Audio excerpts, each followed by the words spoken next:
the Bhuleshwar Road. On the arrival procession, the idol fell, and right now 2 deceased people have been identified, a 33-year-old man and a 30-year-old man. And amongst these, 5 are injured, and 2 girls have also been injured, 5 and 7 years old. So this is coming in from Mumbai, the Bhuleshwar area, which is very similar to Chandni Chowk of New Delhi. And this is the news coming in where these 2 people have died and 5 have been injured when a Ganesh idol fell during a procession in Mumbai. Now, it was a massive Ganesh idol. It was Bhuleshwar Cha Raja that fell in the arrival in Bhuleshwar, and the deceased have been identified as Sanket, who was 33 years old, and Brijesh Joshi, 30-year-old, who've lost their lives, along with 2 young girls aged 5 and 7.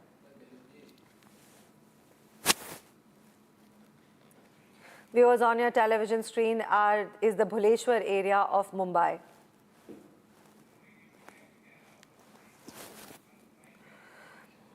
Viewers, more news coming from Maharashtra, where a shocking family tragedy in Maharashtra's Chhatrapati Sambhaji Nagar. A 19-year-old boy who threatened to end his life in a dispute with his parents over the payment of an EMI of his iPhone.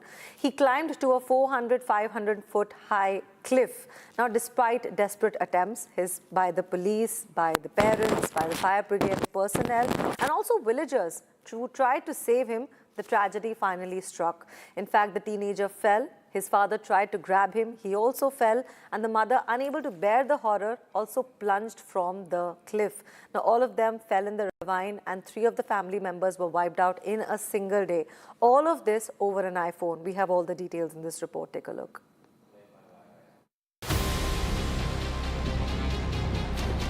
One phone, one family dispute, and 3 lives lost.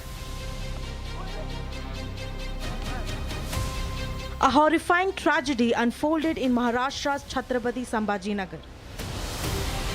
19-year-old Kunal Changude climbed to the top of a cliff, threatening to end his life. Kunal had bought an iPhone and was allegedly pressurizing his family to pay the EMI. A dispute with his father over the payment escalated, and Kunal went to the top of a hill, threatening to jump.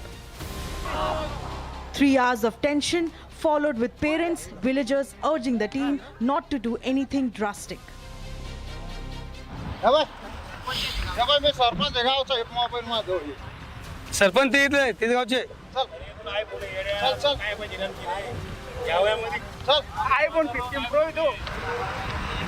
ऐक ना भैया ऐक ना जरा ऐक ना भैया बस अरे कुणाल तू समोर आहे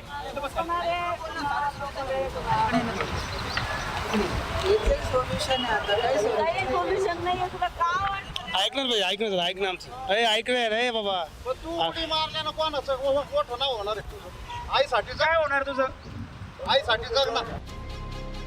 Police arrived, fire brigade teams were called in. Villagers rushed to the spot. Everyone tried to talk him out of it, but all went in vain. Kunal suddenly jumped and his father rushed to save him, but lost their balance and plunged into the ravine. Following which the mother also jumped in horror and desperation. आज हमको 11 बजे 112 पे call आया था. खौड़ा डोंगर बोल के जो खौड़ा डोंगर पे एक आदमी सुसाइड कर रहा है, ऐसा 112 को कॉल आने के बाद में हमारे 112 के कर्मचारी वहाँ चले गए. तो वहाँ एक आदमी, एक बच्चा जो सुसाइड करने के लिए खड़ा था और नीचे खोल 400-500 फीट खोल दरी थी. जब हमारे लोगों ने उनको समझाया. In Chhatrapati Sambhaji Nagar, a family's desperate race against time ended in tragedy. A phone, a family dispute, and a moment of desperation. Leaving behind 3 bodies and a family forever shattered. Viewers, Bharti Mukhi's family is demanding answers after the 26-year-old was killed by a speeding Aston Martin. This is from Hyderabad. The car allegedly driven by the son of Jan Sena Party MP Linga Maneni Ramesh. But despite the case being registered, there has been no arrest that has been made so far. We have all the details. Take a look at this report. 26-year-old Bharti was killed after a speeding Aston Martin hit her in Hyderabad. Stop. Bharti Mukhi was crossing the road near Orbit Mall in Madhapur on August 16 when the car hit her. The car was driven by Sanjush, son of Jan Sena Party MP Ligamaneni Ramesh. Bharti was rushed to private hospital but was declared dead. Police has registered a case under Section 106(1) of the BNS for causing death by negligence. But Sanjush has not been arrested so far. Questions are being raised if this is the case of a soft sentence for the MP's son.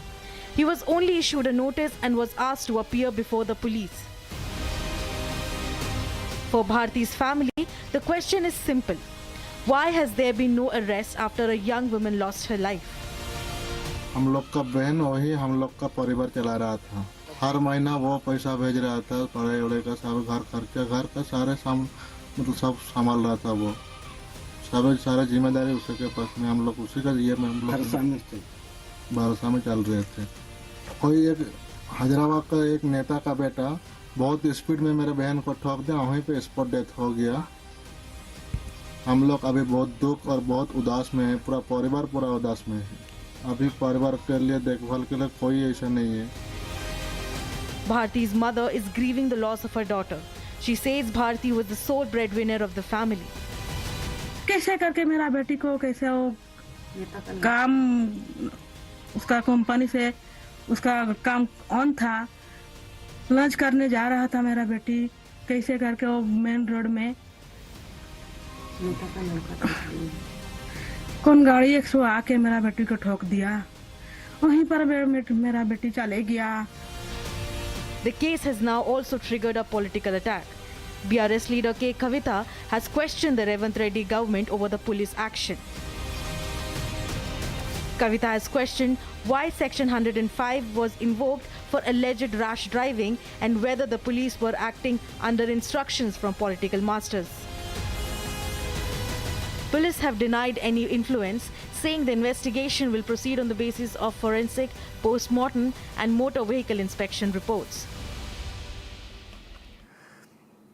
Viewers, moving on to our next segment where we tell you everything that's making waves in the world of sports with Sports Wraps. Take a look.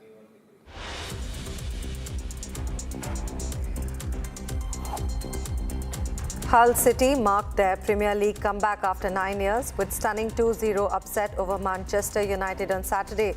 First half set-piece goals by Semi Ajay and Noble Mendy spoiled the 20-minute championship pre-season hopes, handing them a dismal away defeat against a newly promoted playoff winning side tipped for relegation.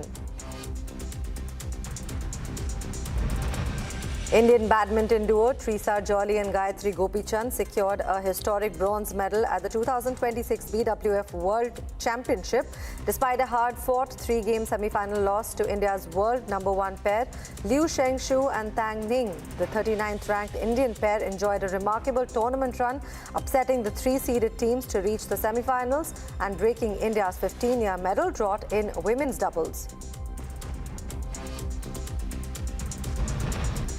The 135th Durand Cup comes to a full circle this Sunday as the Vivekanand Yuva Bharatiya Krinangan hosts the tournament highly anticipated final.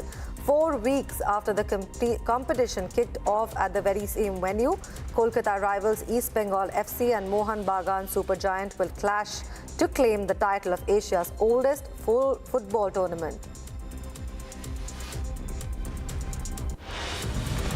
Brazilian forward João Pedro has committed to the long-term future of Chelsea, signing a new contract that keeps him at the club until 2034.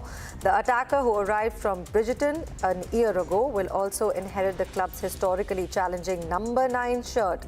His new agreement replaces a previous deal that is set to expire in 2032. Ahead of the second test against Sri Lanka in Colombo, India head coach Gautam Gambhir dismissed concerns over external scrutiny. Speaking at pre-match press conference, Gambhir emphasized that his sole priority is delivering results and winning trophies for the nation rather than paying attention to outside noise. Serena Williams is set to make her return to the US Open, partnering with Carlos Alcaraz in a blockbuster mixed doubles pairing. The US Tennis Association confirmed on Saturday that the duo is receiving a wildcard entry into the main draw, which kicks off on Tuesday, with the champions now set to take home $1 million prize.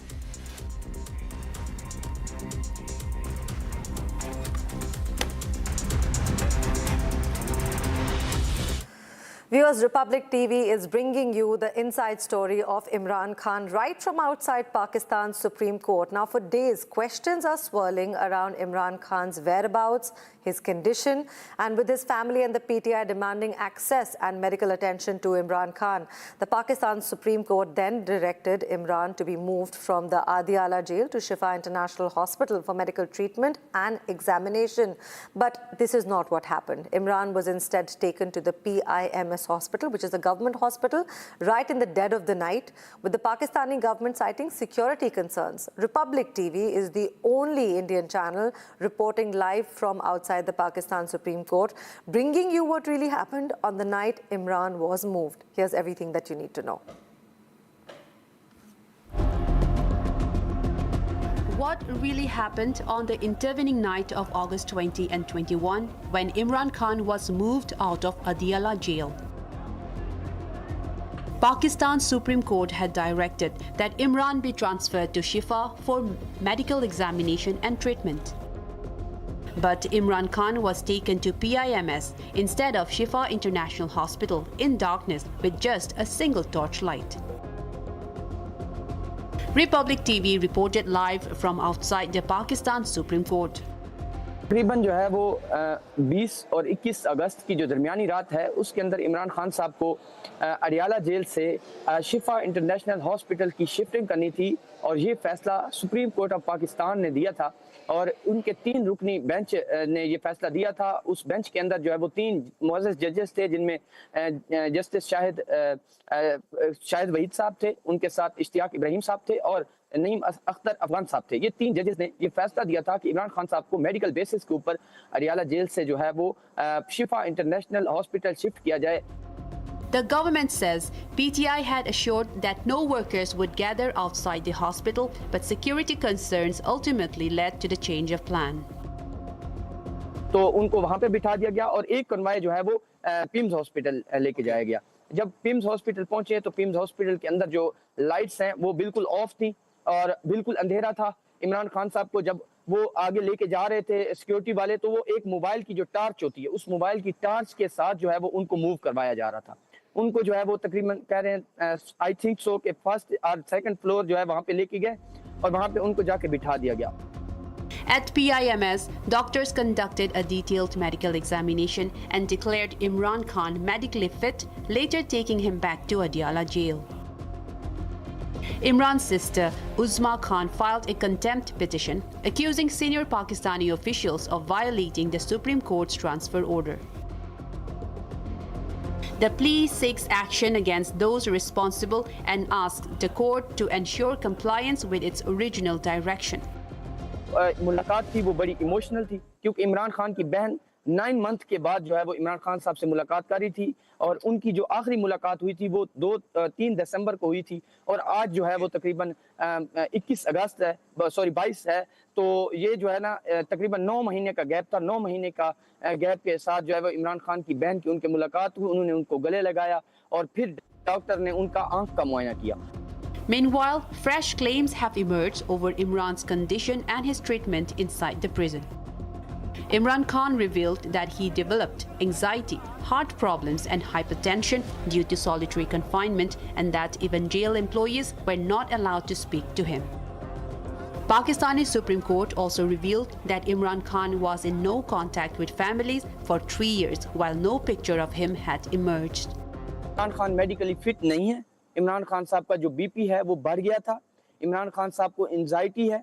और anxiety का जो level है वो 3 पे है। मतलब ये है कि बहुत ज्यादा जब आपका ह्यूमन इंटरेक्शन लो हो जाता है, आपका ह्यूमन इंटरेक्शन नहीं होता, किसी से आप बात नहीं कर पाते, तो फिर ये होता है कि आपको कैद तन्हाई में जो है ना वो चीजें, ना आपके पास रीडिंग मटेरियल होता है, उनको कोई अखबारात नहीं दिए जा रहे और उनको जो है वो टीवी प्रोवाइड नहीं किया जा रहा। ये उनके वकला कहते हैं, ये उनकी फैमिली कह रही है जो मुलाकात करने के बाद आए हैं। His family and party have also raised allegations of medical neglect and mistreatment, claims rejected by the Pakistani government. Imran's party, PTI, now prepares for a long march in September. Now Imran is back in Adyala jail, but the questions over his whereabouts, treatment and transfer remain unanswered.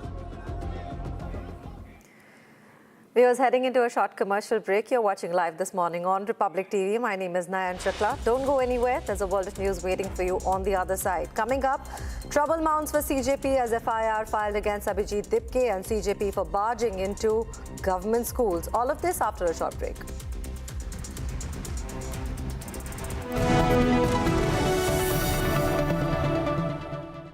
रंग रंग रंग रंग रंग रंगीन रे, देखो कैसे भी हो दिन रंग बना रहे। बोझ पेंट्स रंग बना रहे। रंग रंग रंग रंगीन रे, देखो कैसे भी हो दिन रंग रंग रंग बना रहे। रंग रंग रंग रंगीन रे, देखो कैसे भी हो दिन रंग रंग रंग बना रहे। रंग रंग रंग रंगीन रे, रंग रंग रंग बना रहे। बोझ पेंट्स रंग बना रहे। प्योर सूजी पास्ता उबालो, मिलाओ और खाओ, 8 मिनट में तैयार। क्या टेस्ट है सबका राजा pure masala. 13,000 placements last year. At Amity, we are committed to nurturing passionate, hardworking and proactive professionals. चमकी चाट से क्या बना है? सैंडविच, लस्सी और छाछ। हर घूंट में चमकी चाट। अब बताओ स्वाद आया? असली स्वाद सिर्फ चमकी चाट। Electricity bill paid. Really? Your mobile recharge is done. How? Make all kinds of payments using the Bheem Payments app and get cashback of up to ₹300 every month. Use Bheem app to pay. It's the Mahi way. कुछ तो सस्ता लो, सब बढ़िया लो। इसमें क्या खास बात है? थोड़े में ज्यादा स्वाद, यही तो है इसकी खास बात। सबका राजा प्योर मसाला।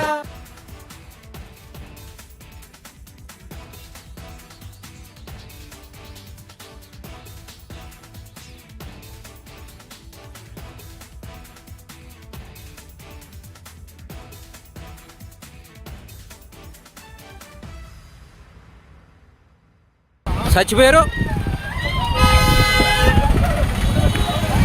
कैसे करके क्या हो गया हम लोग को कुछ पता नहीं चला, तो हम लोग अभी क्या करेगा क्या नहीं, कैसे चलेगा क्या करेगा। मेरा घर और भी कुछ भी नहीं है अच्छा से, ठीक है, एक तो घर भी नहीं बनाया है हम लोग।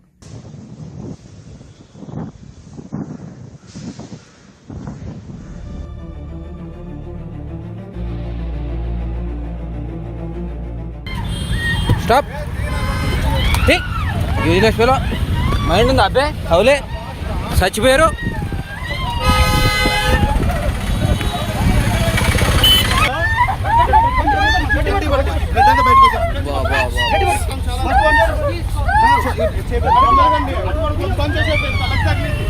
ఇలా చూడు కైకు పోయి ఇतना भाग के आते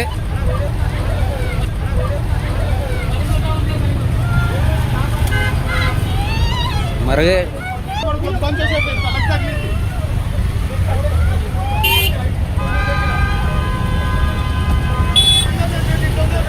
चिल्ला जोड़ कई को भी इतना भाग के आते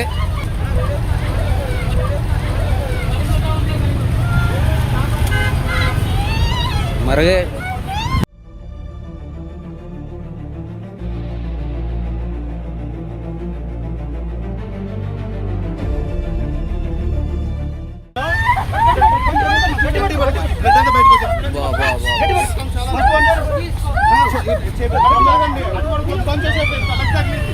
चिल्ला जोड़ कई को भी इतना भाग के आते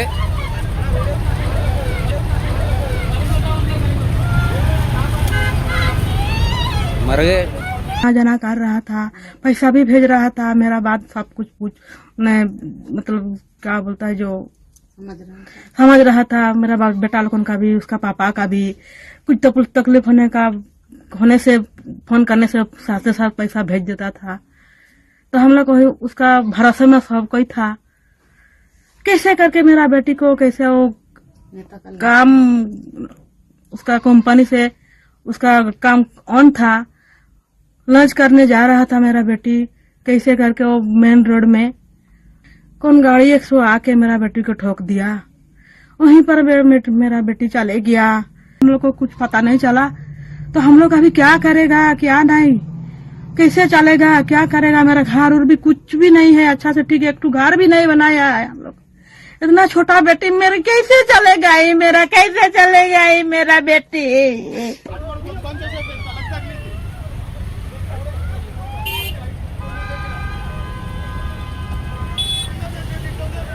चिलंजोड़ काई को भैया इतना भाग के आते।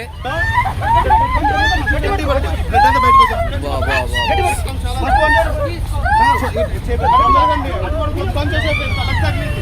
चिलंजोड़ काई को भैया इतना भाग के आते।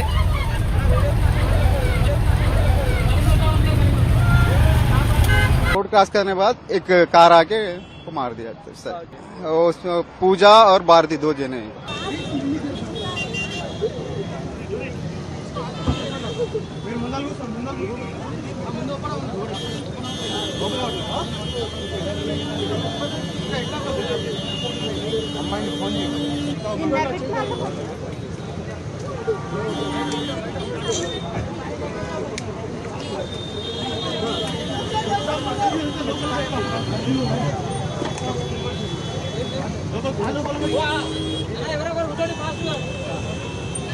चिलंजोड़ काई को भैया इतना भाग के आते।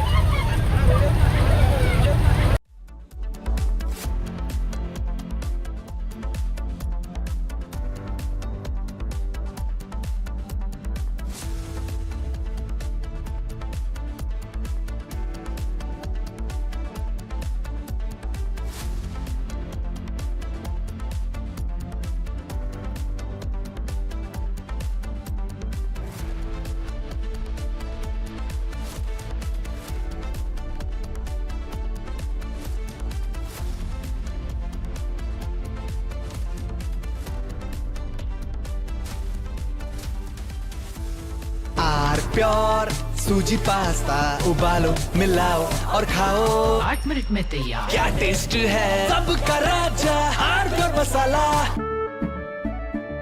केसरिया से मन जोगी हुआ रे, दिल झूमे देखो मतवारा हुआ रे। केसरिया से मन जोगी हुआ। हर पल मनाओ केसरी त्योहार। विमल, बोलो जुबान केसरी। सच बेरो कैसे करके क्या हो गया हम लोग को कुछ पता नहीं चला। तो हम लोग अभी क्या करेगा, क्या नहीं, कैसे चलेगा, क्या करेगा। मेरा घर और भी कुछ भी नहीं है अच्छा से, ठीक है, एक घर भी नहीं बनाया है हम लोग।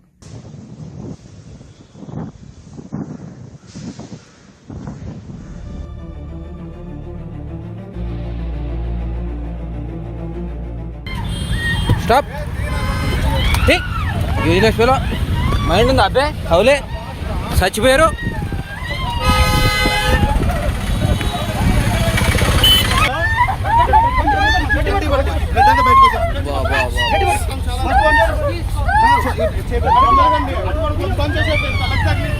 चिलंजोड़ काई को भैया इतना भाग के आते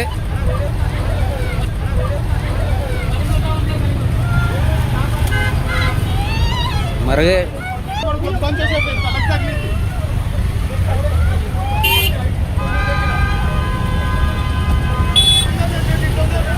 चिलंजोड़ काई को भैया इतना भाग के आते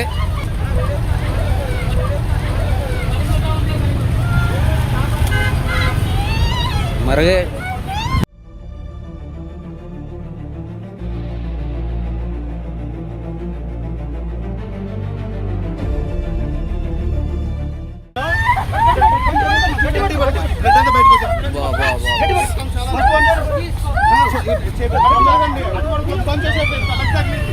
पिला जोड़ कई को भी इतना भाग के आते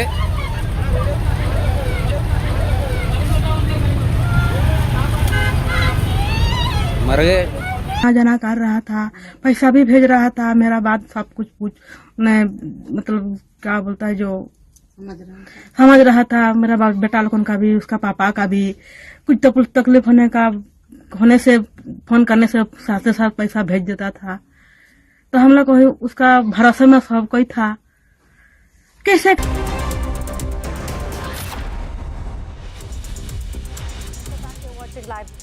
Republic TV. In this edition, the headlines for the hour: Prime Minister Narendra Modi meets the BJP team at party headquarters, says organizational meetings are all about new ideas and perspectives. FSSAI cracks down on leading food brands, retail chains and luxury hotels. Notices are issued to Nestle, PepsiCo and also to Red Bull. Supreme Court sets aside National Green Tribunal order holding the Art of Living responsible for damage of the Yamuna plains. Top court says that there is no direct evidence that the Art of Living caused damage to Yamuna's fragile ecosystem.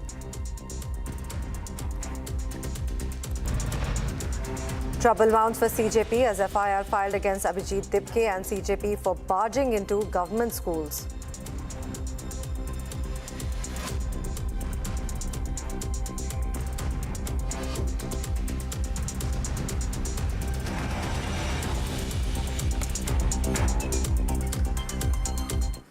Two people have died and 5 others were injured after a massive Ganesh idol at Bhuleshwar was fallen down. But we're tracking that for you. Right now, we're bringing you another breaking news where this is coming in from Maharashtra. A massive Ganesh idol called the Bhuleshwar Charaja, which is supposed to be a very congested in a narrow space in south of Mumbai. Now, it fell during the arrival procession in Mumbai, and according to the preliminary information, this incident took place about 9:51 p.m. on a Saturday. During the arrival ceremony of the Ganesh idol, the incident was reported by CP Control, following which multiple agencies, including the BMC, the Fire Brigade, and also the Mumbai Police, Traffic Police, and 108 emergency ambulances were arrived at the place. In fact, BMC ward staff were also mobilized later at the spot. Now, officials have confirmed that 2 people have died and 5 others have sustained injuries in the incident. And amongst the injured are also 2 minor girls which were aged 5 and 7. Now, further details regarding the condition of the injured persons are awaited, but the incident occurred as devotees had gathered for the arrival procession of the Ganesh idol, which is associated as Bhuleshwar Charaja, in the Ganpati celebrations in the Bhuleshwar areas. Visuals on your television screen right now coming in from Mumbai, Maharashtra. All right, viewers, getting breaking news, which is an international breaking. Trump has reiterated that the Strait of Hormuz is the new U.S. territory. Trump had first shared the image of this place on the 18th of August, and he said that he could declare the waterway as a U.S. territory. Donald Trump has once again shared an image on Truth Social depicting the strategically vital Strait of Hormuz as a new U.S. territory. In fact, this latest post comes amidst the escalating tensions between Washington and Tehran. However, Iran maintains that the Strait of Hormuz remains closed. But Trump is calling it out as the new U.S. territory. In fact, Tehran has said that the waterway will remain closed unless the United States changes its approach, including its pressure and blockade measures. So, big breaking news coming in all the way, while the U.S. President Donald Trump has once again shared an image on Truth Social depicting the strategically vital Strait of Hormuz as a new United States territory.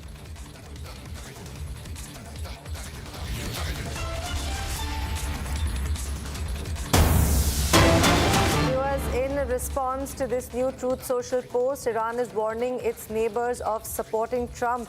He's saying, what is Iran really saying? Iran is warning its neighbor countries such as the Gulf states, if they cooperate with the United States campaign to economically pressure Iran, Tehran may treat them as enemies.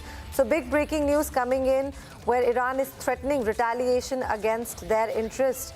Iran would strike the economic interest and infrastructure of the neighboring countries that assist Washington. And he's saying Tehran does not want to be widening the war. But if they retaliate, if their neighbors are retaliating and trying to economically pressure Iran and participate in the US pressure campaign, then Tehran may treat them as enemies. Also, not a single drop of oil is leaving the Persian and the Persian Gulf if Iran is threatening to disrupt the regional oil exports. Iran is also saying that the Gulf countries, if they try to bypass Hormuz using pipelines or ports, then they would also become targets. So Iran is giving direct warning to its neighbors of not to support Trump.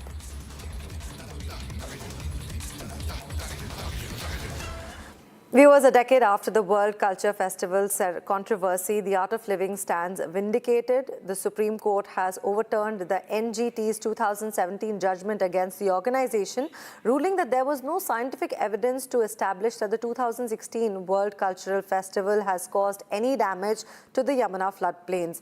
Now, the top court also ordered a full refund of 5 crore rupees. Here's everything that we know in the latest in the story. Take a look. 10 years after the World Culture Festival, the Supreme Court is now set to aside the 2017 NGT judgment and all consequential interim orders. The Apex Court found no scientific proof establishing that the Art of Living's event caused damage to Yamuna's floodplains. The 2016 World Culture Festival by Art of Living, held on the Yamuna floodplain, became the center of massive legal and media battle. 3 days, millions of people, and an environmental allegation that would follow the Art of Living for nearly a decade. The National Green Tribunal had held the organizers responsible for damage to the Yamuna floodplain and ordered a 5 crore rupees in environmental compensation. But the Supreme Court has now dismantled the NGT judgment. The Apex Court has set aside the 2017 NGT judgment and directed the Delhi Development Authority to refund the 5 crore rupees deposit. The top court found that there was no direct evidence establishing the World Cultural Festival caused environmental damage, contending that the site was already degraded. The court also questioned the methodology used to assess the alleged damage, including reliance on visual inspections and omitting scientific evidence.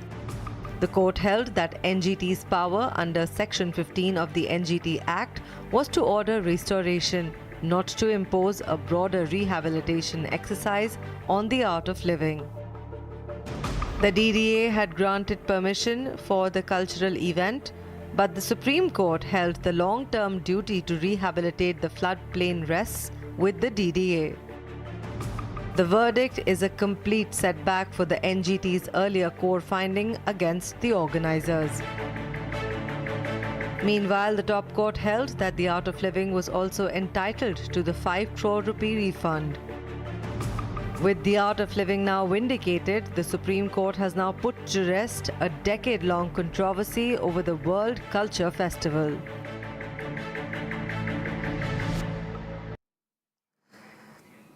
Viewers, in our next report, the FSSAI has stepped up its crackdown on the food businesses across India, issuing 150 notices to food companies for various violations. FSSAI says that the action is aimed at ensuring compliance and protecting the consumer interest, ensuring strict adherence to the regulatory standards that remain essential to maintaining transparency and safety across the food supply chain. Take a look at this report.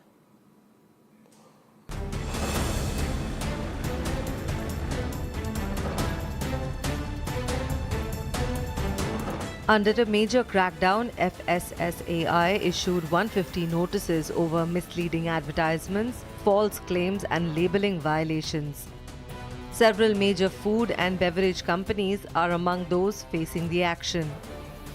They have ensured strict adherence to regulatory standards, stating it's essential to maintaining transparency and safety across the food supply chain.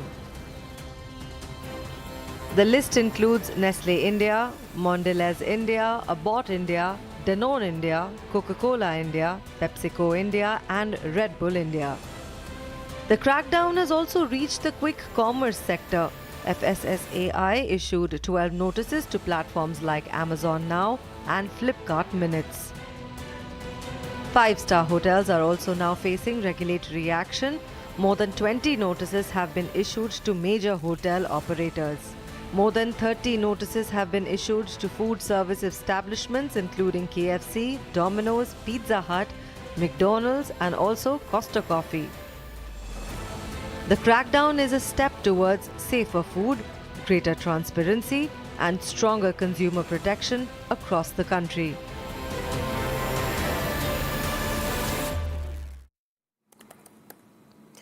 Viewers, Manipur's NRC before census agitation is intensifying, with thousands taking to the streets in Imphal East. The Khurai women joined a mass torch rally. They're demanding that the NRC be updated before any census exercise. Protesters are also opposing the conduct of the census operations until their demands are addressed. Take a look at all these recent developments that we have for you.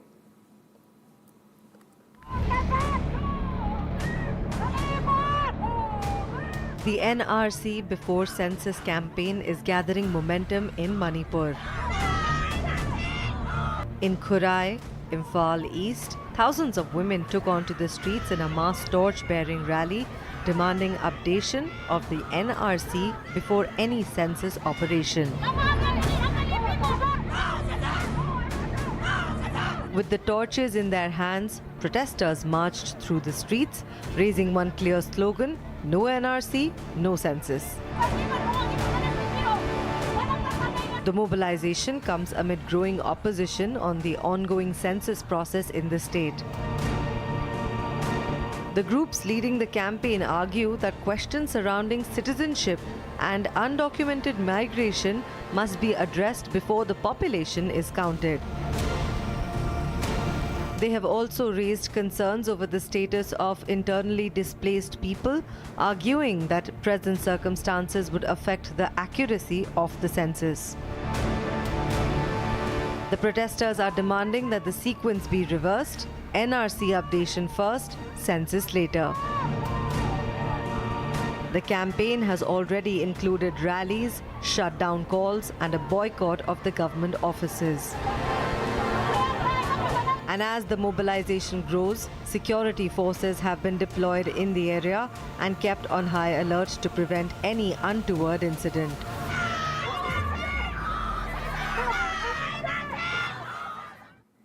Viewers, Prime Minister Narendra Modi has met the BJP's new national office bearers, led by party President Nitin Nabin at the BJP headquarters in New Delhi. The meeting comes after days Nitin Nabin announced the party's new team with a focus on organizational strengthening, youth outreach and upcoming assembly election. Here's everything that we know in the story. Take a look. Prime Minister Narendra Modi has met the BJP's newly formed national team, led by party president Nitin Nabin at the BJP headquarters in Delhi. The meeting marked Prime Minister Modi's first interaction with the new national office bearers. The new team includes several prominent names, including Vasundhara Raje, Smriti Irani, K. Surendran, Kavita Patidar, and Manoj Tikka. Earlier, Nitin Nabin chaired the first organizational meeting of the new office bearers, with focus on upcoming elections, grassroots mobilization, and youth outreach. The BJP's new national team is a reflection of balancing mix of leaders from all across the country. It includes young leaders as well as senior leaders, and a great push to youth and Northeast has been given in the new team. Earlier today, Nitin Nabin held an introductory meeting with the 65 members here in New Delhi. Meanwhile, a special program will be organized to commemorate Prime Minister Narendra Modi's 25 years in public service. The meeting also began with the recitation of all 6 stanzas of Vande Mataram. Meanwhile, the BJP also announced a nationwide campaign to spread awareness about the history and significance of Vande Mataram. After meeting the new team, Prime Minister Modi described the interaction as an opportunity for new ideas and perspectives. Prime Minister Modi also mentioned that the meeting was aimed at strengthening the party and deepening its connect with the people. With major organizational reset and large number of new faces, BJP's new team now faces the task of taking the party's political and organizational agenda to the ground.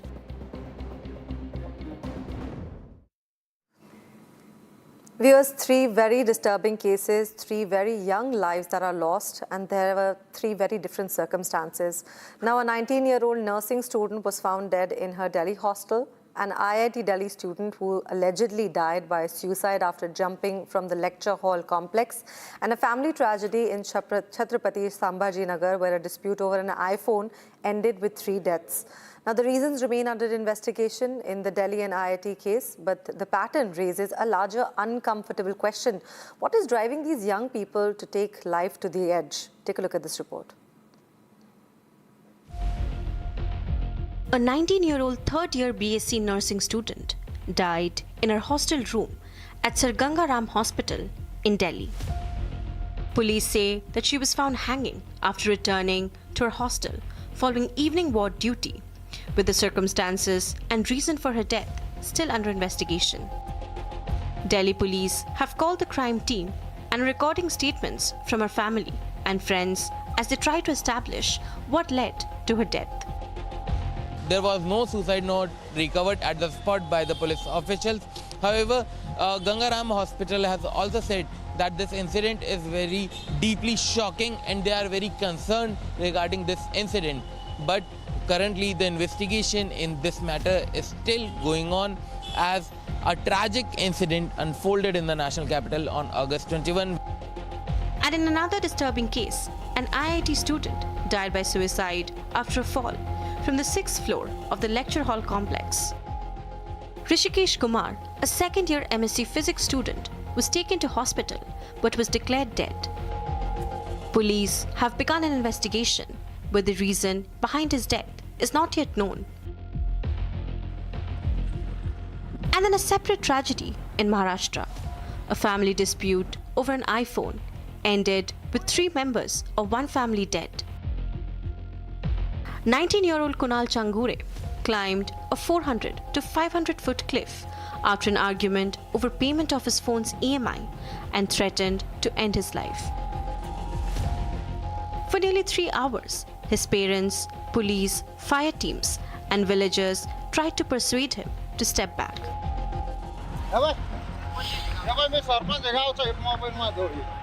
Sarpanch ते इथले ते गावचे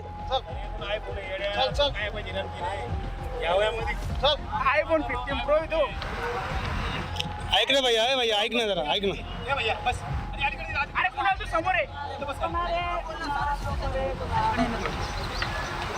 इथे solution आहे आता काय solution नाही आहे तुला का ऐक ना भैया ऐक ना जरा ऐक ना आमचं अरे ऐक रे बाबा तू उडी मारल्यानं कोणाचं मोठं नाव होणार आहे आईसाठी काय होणार तुझं आईसाठी जग ना. But the rescue efforts ended in horror when Kunal fell. His father fell while trying to save him, and his mother also plunged from the cliff. 3 tragedies involving young people and very different circumstances. What is driving these youngsters to commit suicide? Is it academic pressure, family conflicts, or mental and social distress? In Delhi and at IIT Delhi, investigators are still trying to establish the reasons. The Sambhaji Nagar tragedy, meanwhile, shows how a moment of intense conflict can spiral into an irreversible catastrophe. Behind every such death is a story that often remains unseen, and a question society cannot afford to ignore. What is pushing young lives towards such desperate choices? Viewers, today India celebrates the National Space Day, marking a giant leap in our journey to the stars. It was on this day, on August 23, 2023, that India scripted history when ISRO's Chandrayaan-3 successfully soft-landed on the southern part of the moon. Take a look at this video put out by our Prime Minister Narendra Modi.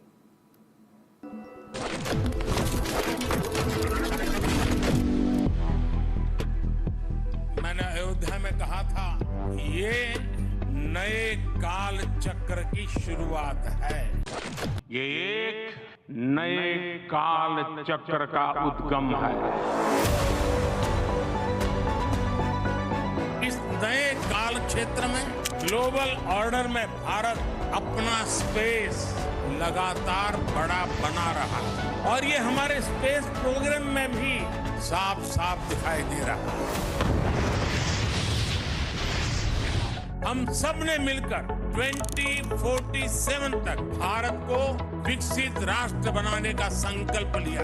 इस संकल्प को सिद्धि तक पहुंचाने में space sector की भूमिका बहुत बड़ी है।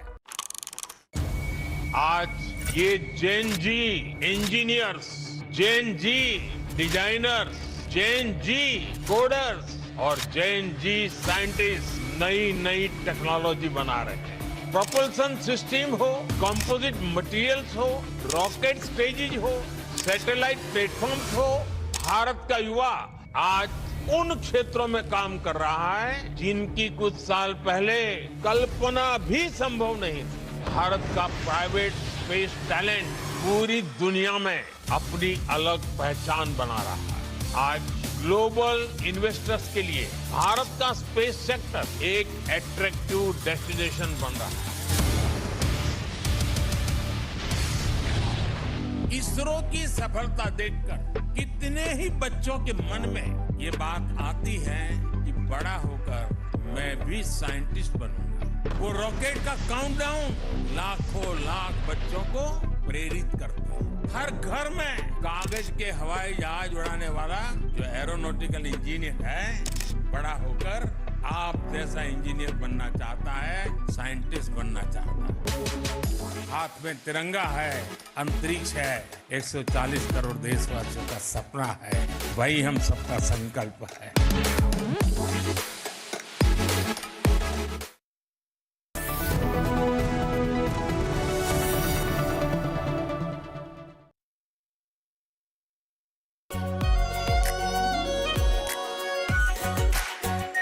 Our pure shahi paneer masala, delicious, healthy every day. 13,000 placements last year. At Amity, we are committed to nurturing passionate, hardworking and proactive professionals.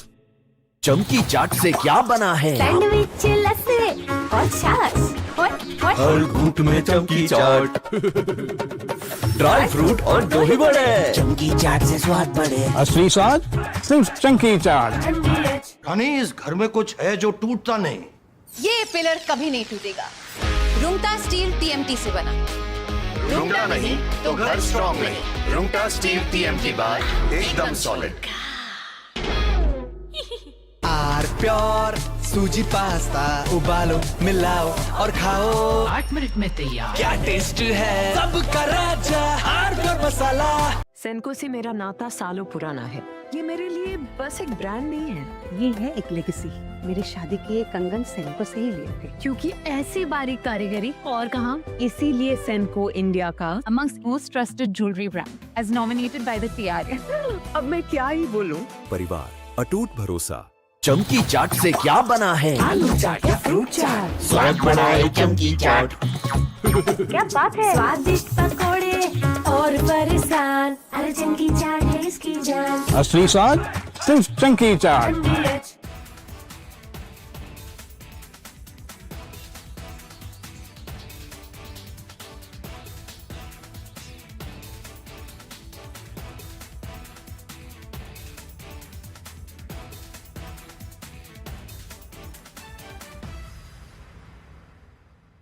Bharatiya Janata Party has accused the Congress of paying social media influencers 25,000 rupees to attend Rahul Gandhi's Chhatron Ki Goonj program in Pune, which is scheduled on August 22nd.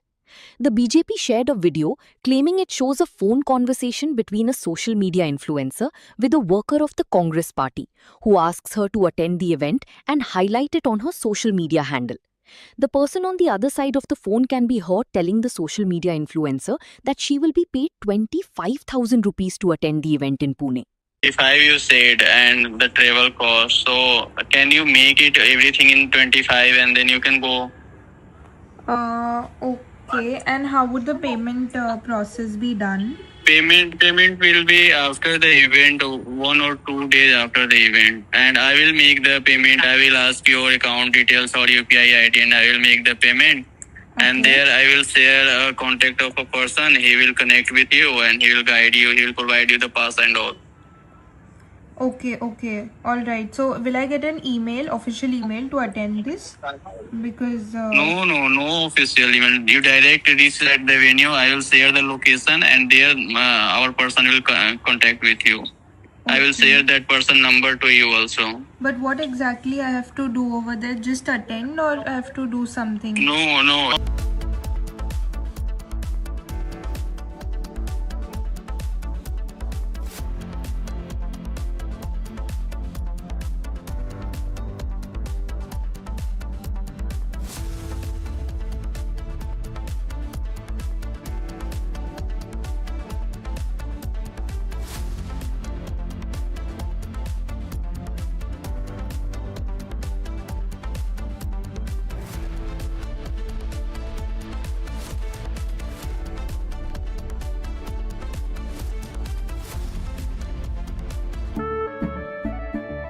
केसरिया से मन जोगी हुआ रे दिल झूमे देखो मतवारा हुआ रे केसरिया से मन जोगी हुआ हर पल मनाओ केसरी त्योहार विमल बोलो जुबान केसरी कुछ तो सस्ता लो सब बढ़िया लो इसमें क्या खास बात है थोड़े में ज्यादा स्वाद यही तो है इसकी खास बात मसाला Electricity bill paid. Really? Your mobile recharge is done. How? Make all kinds of payments using the Bheem Payments app and get cashback of up to rupees 300 every month. Use Bheem app to pay. It's the Mahi way. सच बेरो कैसे करके क्या हो गया हम लोग को कुछ पता नहीं चला। तो हम लोग अभी क्या करेगा क्या नहीं, कैसे चलेगा क्या करेगा। मेरा घर और भी कुछ भी नहीं है अच्छा से, ठीक है, एक तो घर भी नहीं बनाया है हम लोग।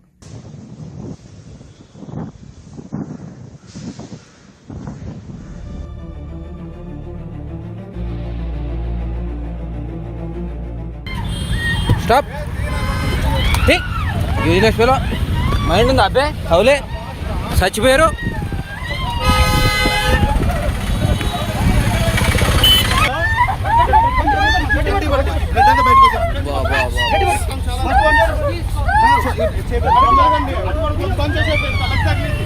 पिला जोड़ कई को भी इतना भाग के आते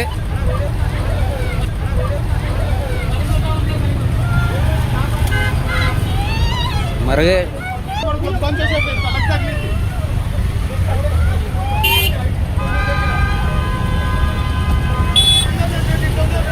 चिला जोड़ कई को भी इतना भाग के आते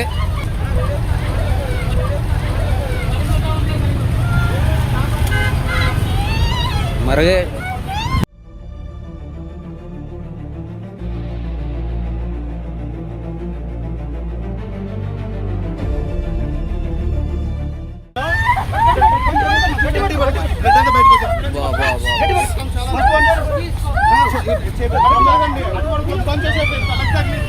चिला जोड़ कई को भी इतना भाग के आते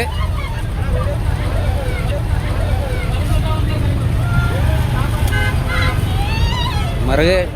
जना कर रहा था, पैसा भी भेज रहा था, मेरा बात सब कुछ मतलब क्या बोलता है जो समझ रहा था। मेरा बेटा लोगों का भी उसका पापा का भी कुछ तकलीफ होने से फोन करने से साथ के साथ पैसा भेज देता था। तो हम लोग उसका भरोसे में सब कोई था। कैसे करके मेरा बेटी को कैसे वो काम उसका कंपनी से उसका काम ऑन था, लंच करने जा रहा था मेरा बेटी। कैसे करके वो मेन रोड में कौन गाड़ी 100 आके मेरा बेटी को ठोक दिया। वहीं पर मेरा बेटी चले गया। हम लोग को कुछ पता नहीं चला। तो हम लोग अभी क्या करेगा क्या नहीं, कैसे चलेगा। From Asia's largest news headquarters, setting the agenda for Bharat.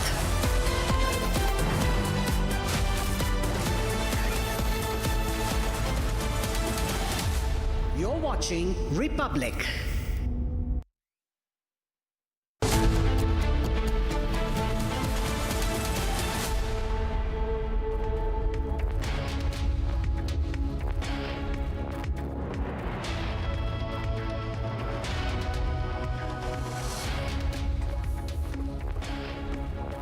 A very warm welcome, viewers. You're watching Republic TV. This is Shivam Dutt Mehta, and this is the meeting that happened with Prime Minister Narendra Modi and the BJP's new team at the party headquarters, where he said that organizational meetings are all about new ideas and perspectives. We'll get you all the details of this story and a lot more, but first up, let's have a look at the top headlines of the hour. Headlines brought to you by Canara Bank. Together we can. Panama-flagged ship carrying 24 crew members sinks off Odisha's coast. Indian Navy Coast Guard launch rescue operations.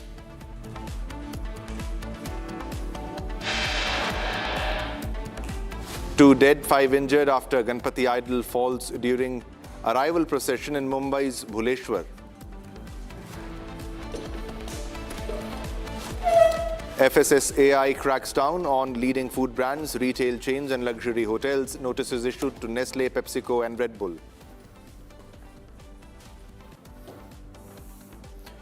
Trouble mounts for CJP as FIR filed against Abhijit Deepke and SCJP for barging into government school. External Affairs Minister Jaishankar to embark on two-day visit to Russia to co-chair the 27th session of the India-Russia Intergovernmental Commission.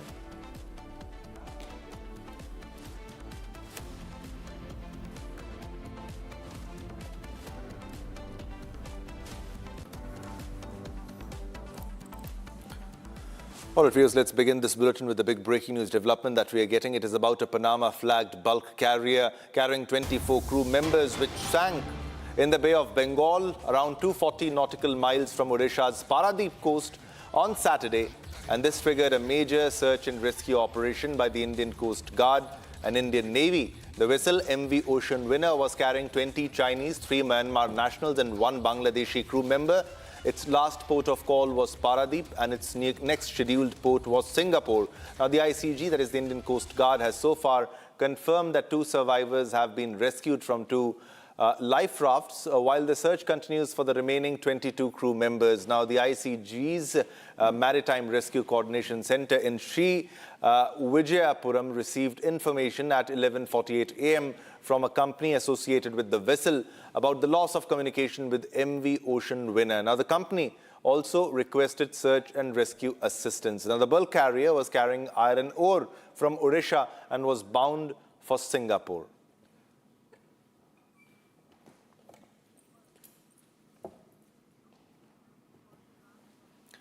All right, viewers, now let's move on to another big breaking news development that we are getting. It's about chaos which happened during a pre-release event of a movie named Toxic, when several students climbed onto the sound boxes, which suddenly collapsed. Now, students were injured in the collapse, and police have shifted the injured to a nearby hospital for treatment. Dramatic visuals, horrifying visuals have also surfaced. We'll show you the visuals in a short while because it happened when a sound system collapsed. On your screens, ladies and gentlemen, first on Republic, these visuals, as you can see, sudden collapse of that entire sound box which happened in Hyderabad in Telangana, as you can see on your screen, ladies and gentlemen, and many students we are getting to know were injured because of this. Initial reports suggest 1 or 2 students, but by looking at the visuals, it seems very horrific, and many more might have been injured looking at the sudden fall of the sound system. And you can see from the visuals and understand the kind of scenario it was.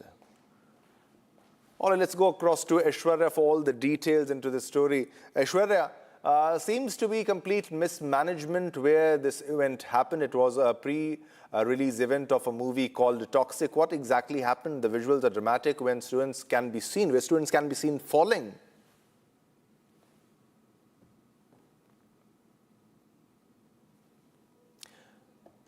All right, there seems to be some audio issue. We'll go back to Aishwarya. Yeah, okay, we'll go back to Aishwarya, but look at these visuals, ladies and gentlemen. This was the chaos that broke out during the pre-release event of the movie called Toxic, when several students climbed onto the sound boxes and which suddenly collapsed. Students were injured in the collapse.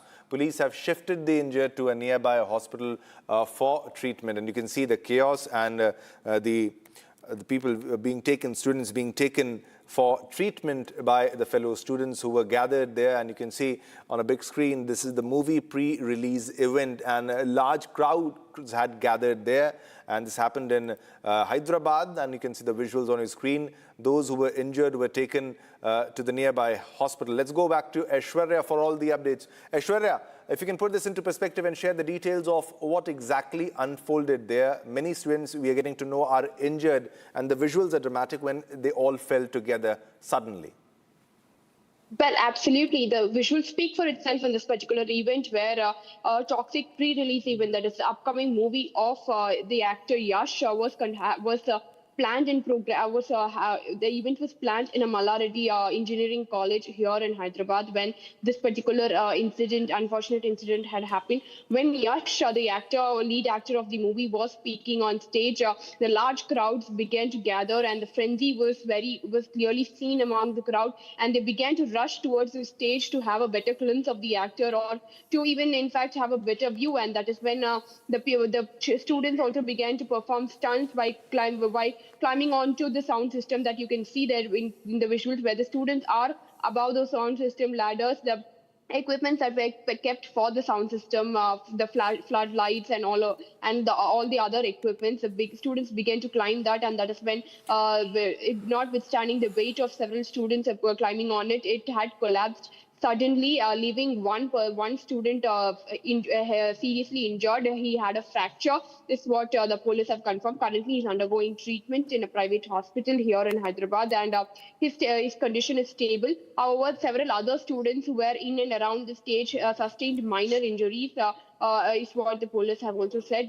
What the police are on asking about permissions and for the event, they have told that the permission was sought for this particular event. However, they did not expect such large turnout of students for this particular event. What the Mallareddy College had promised was it was more than what the Mallareddy College had promised for the gathering, and that is the reason the stampede-like situation and students students are not behaving properly led to this entire incident, is what the police have also said. They will go get into the bottom of it, conduct a thorough investigation, and also register a case against the college if necessary, is what the police have also said to us. Thanks a lot. Thanks a lot, Aishwarya, for all the details. Keep a track of all the developments. But a clear case of mismanagement on the part of administration. The students shouldn't have been allowed to climb on that structure too. Thanks a lot. All right, viewers, now let's move on to another big breaking news development that we are getting. It's about the stray menace once again in Maharashtra's Beed. A 2-year-old girl named Shivanshi Rameshwar Gholap was suddenly attacked by a stray dog while she was playing in front of her house, and she suffered serious facial injuries that required 12 stitches for a child. And she was shifted to the ICU and is currently undergoing treatment at Janai Hospital in the Nagar Naka area. Now, this is another case of a stray menace that we are getting to know from Beed, Maharashtra. Exclusive visuals on your television screen, ladies and gentlemen. As you can see, visuals coming in from Beed, Maharashtra, where this dog attack happened. And that too on a very small child, on a very little child, and just a 2-year-old girl named Shivanshi Rameshwar Gholap, who was attacked by the stray. This was exactly the visual when you can see the dog attacked Shivanshi, and she was injured because of this, and she suffered facial injuries. We have blurred the image for you because the visual is also disturbing. This image is also disturbing, so we have blurred the visual for you. She has facial injuries because of the dog attack, and God forbid, if there were not people around, if they wouldn't have come for the rescue of this little child, she might have been very, very seriously injured, and she's just a 2-year-old. All right, viewers, now let's move on to another top story that we are tracking. The wildfire situation in Spain's Valencia region remains serious, with emergency crews battling flames that have spread rapidly in recent days. Now, the blaze triggered by lightning has forced evacuations and prompted authorities to raise the emergency level. Firefighters are continuing efforts to contain the fire. Take a look.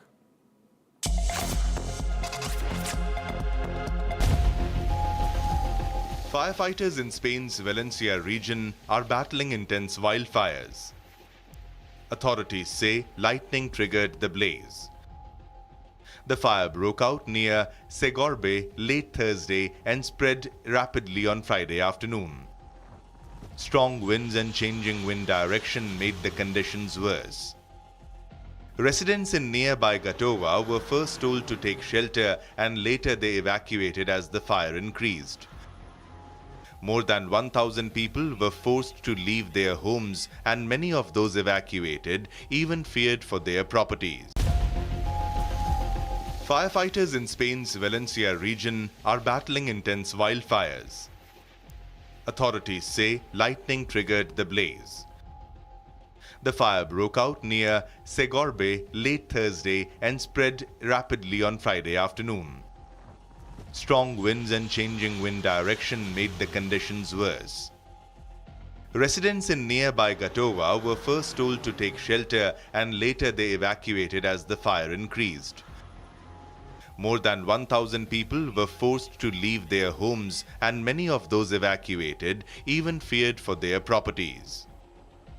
Emergency crews continued fighting the flames on Saturday. Aerial firefighting teams were brought in to help contain the blaze. Spain's military emergency unit also joined the operation. Firefighters from across Valencia are assisting on the ground. Authorities have raised the wildfire emergency to level 2. Crews are continuing efforts to bring the fire. Firefighters in Spain's Valencia region are battling intense wildfires. All right, viewers, now let's move on to another top story that we are tracking. Breaking news coming in from Thailand, from Bangkok. A routine theft stop in Bangkok suddenly turned violent. The police have arrested a 29-year-old American citizen, that is Alexander Troy Lopez, who allegedly stole from a local convenience store on Saturday. And during the stop, Lopez suddenly pulled a box cutter on a responding officer and slashed the officer's throat. While fleeing the scene, authorities have launched a pursuit, and then they captured him very quickly also, and the injured Thai police officer survived the brutal attack. Lopez is currently being held in a secure police custody. Now, we also have the visuals where he was attacked, and this is exactly the guy who attacked the police officer. Just imagine, he was in a foreign soil. He was on the foreign soil and he attacked the Thai police officer. He attacked the Thai police officer, that too with a box cutter. He slit his throat and somehow the police officer survived. And it's also confirmed that he was under the influence of methamphetamine, and also because he was under the influence of drugs, so that angle was also being probed, and it has been now confirmed. He was under the influence of drugs, and that's exactly when he was stealing something from a shop and he attacked the police officer with a box cutter. He slit his throat.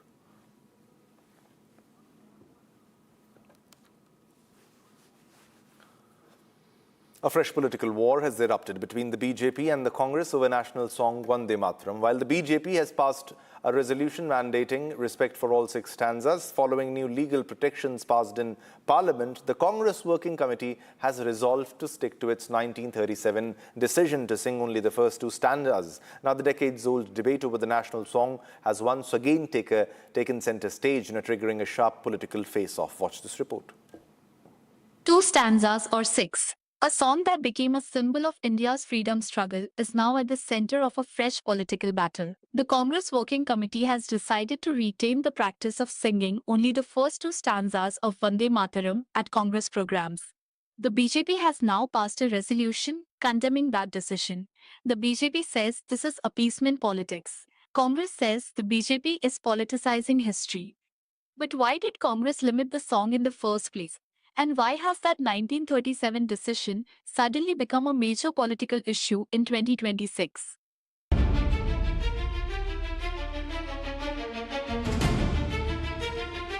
आज Bharatiya Janata party के माननीय राष्ट्रीय अध्यक्ष श्री नितिन नवीन जी की team की घोषणा के पश्चात आज पहली पदाधिकारी बैठक प्रातः संपन्न हुआ है भारतीय जनता पार्टी के मुख्यालय में और अभी भी बैठकों के सिलसिले जारी हैं। और यह जो पहला पदाधिकारी बैठक माननीय नितिन नवीन जी का हुआ है, उसमें पहला रिजोल्यूशन, पहला प्रस्ताव भारत के गौरव, भारत के सम्मान और जिन लोगों ने, जिन हुतात्माओं ने अपना बलिदान दिया है भारत की स्वतंत्रता के लिए, वैसे महामंत्र वंदे मातरम के सम्मान में यह प्रस्ताव जारी हुआ है। The BJP resolution also points to correspondence between Jawaharlal Nehru and Muhammad Ali Jinnah in 1938. The BJP says the Muslim League had raised objections to Vande Mataram and that Congress accepted restrictions on its use at national occasions. The party uses this history to argue that communal demands were being allowed to influence national symbols. But this is where the political interpretation becomes contested. Congress's argument is that the two-stanza version was intended to avoid religious objections and create a form of the song that could be accepted as a national symbol by people across communities. So the same historical decision has two very different readings.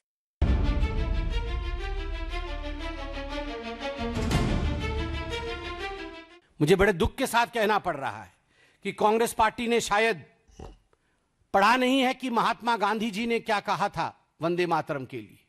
मैं पढ़ना चाहूंगा महात्मा गांधी जी ने क्या कहा था वंदे मातरम के लिए। Mahatma Gandhi on Vande Mataram, no matter what its source was and how and when it was composed, it has become a most powerful battle cry among Hindus and Muslims of Bengal during the partition days. It was anti-imperialistic cry. As a lad, when I knew nothing of Ananda Matha or even Bankim, its immortal author, Vande Mataram had gripped me. And when I heard it, sung it, it had enthralled me. I associated the purest national spirit with it.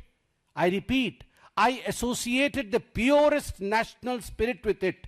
It never occurred to me that it was a Hindu song or meant only for Hindus. Unfortunately, we have fallen on evil days. Unfortunately, we have fallen on evil days. This is what Mahatma Gandhi said. That was all pure gold. That was all. वो छह छंद, that was all pure gold before has become base metal today. जो पहले pure gold था अब वो base metal बन गया है। यह गांधी जी का मानना था और आज कांग्रेस पार्टी ने जानबूझकर तुष्टीकरण की राजनीति को बढ़ाया है। For the BJP, this is part of an effort to restore the national song to what it considers its rightful place in India's national consciousness. But on the same Independence Day, another controversy erupted.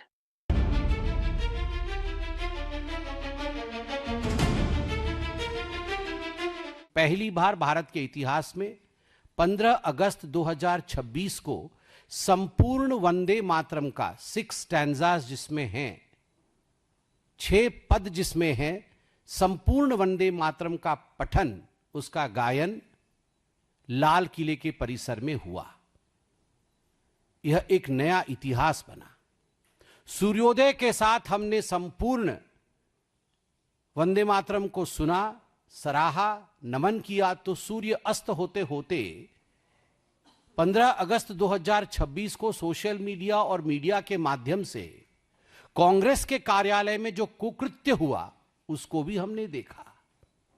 हमने देखा कि किस प्रकार से जब कांग्रेस की पूर्व अध्यक्षा आदरणीय सोनिया गांधी जी, कांग्रेस के पूर्व अध्यक्ष आदरणीय श्री राहुल गांधी जी, उनकी मौजूदगी में जब तिरंगा लहराया जा रहा था, फहराया जा रहा था, उस समय जब वंदे मातरम शुरू हुआ, आरंभ हुआ, तो सोनिया जी ने इशारों में 2 छंदों के बाद, 2 पदों के बाद, 2 स्टैंजास के बाद स्टॉप स्टॉप कहते हुए उन्हें देखा गया कहीं ना कहीं उनके शीर्ष नेतृत्व में, खास करके सोनिया जी और राहुल जी में अफरा तफरी का माहौल था, मानो कुछ अपशब्दों का प्रयोग हो रहा हो। जिस प्रकार का भगदड़ मचा और जिस प्रकार के रिएक्शन पूरे देश में आए, तो कहीं ना कहीं कांग्रेस डैमेज कंट्रोल मोड में आई और सबने कहा कि सोनिया जी स्टॉप नहीं कह रही थी, सोनिया जी मल्लिकार्जुन खड़गे जी के लिए कुर्सी मंगा रही थी। तो सभी कांग्रेस के नेताओं ने कहा कुर्सी मंगाया जा रहा था, मगर 19 अगस्त 2026 आज से कुछ दिनों पहले CWC के मीटिंग में, कांग्रेस वर्किंग कमेटी के मीटिंग में एक रिजोल्यूशन पारित किया गया, जो रिजोल्यूशन 1937 में कांग्रेस वर्किंग कमेटी ने अक्टूबर माह में कलकत्ता में पारित किया था। और वो रिजोल्यूशन था कि हम 6 छंदों के वंदे मातरम को नहीं मानेंगे, हम वंदे मातरम का विभाजन करेंगे, वंदे मातरम को काट छांट करके केवल 2 ही स्टैंजा, 2 ही पद वंदे मातरम का गाएंगे। हम सब जानते हैं 1937 में यह निर्णय क्यों लिया गया था।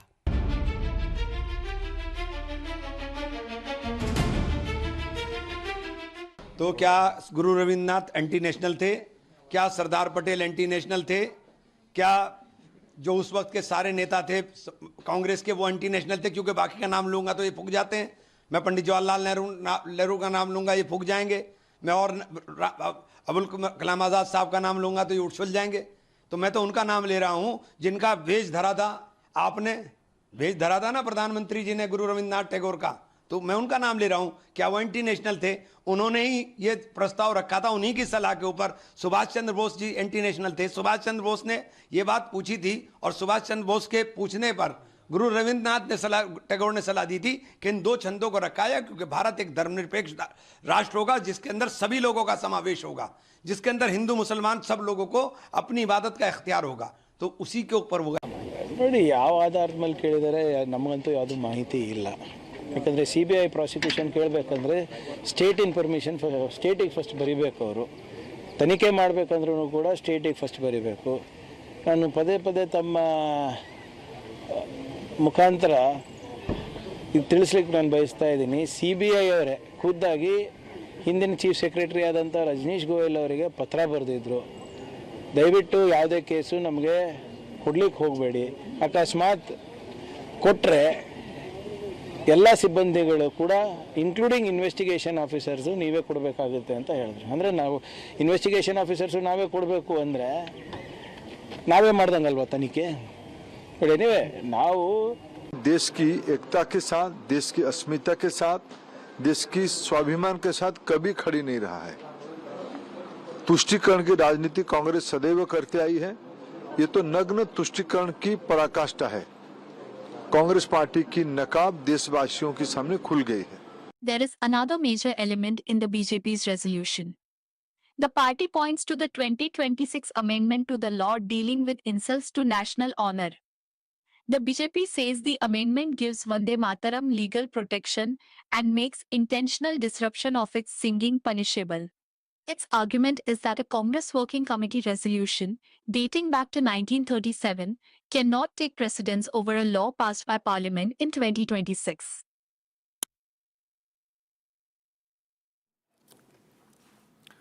Now, Manipur's NRC before census agitation is intensifying, with thousands taking to the streets in Imphal East. Now, in Khurai, women joined a mass torch rally demanding that the NRC be updated before any census exercise. Now, protesters are also opposing the conduct of census operations until their demands are addressed. Take a look at all the recent developments.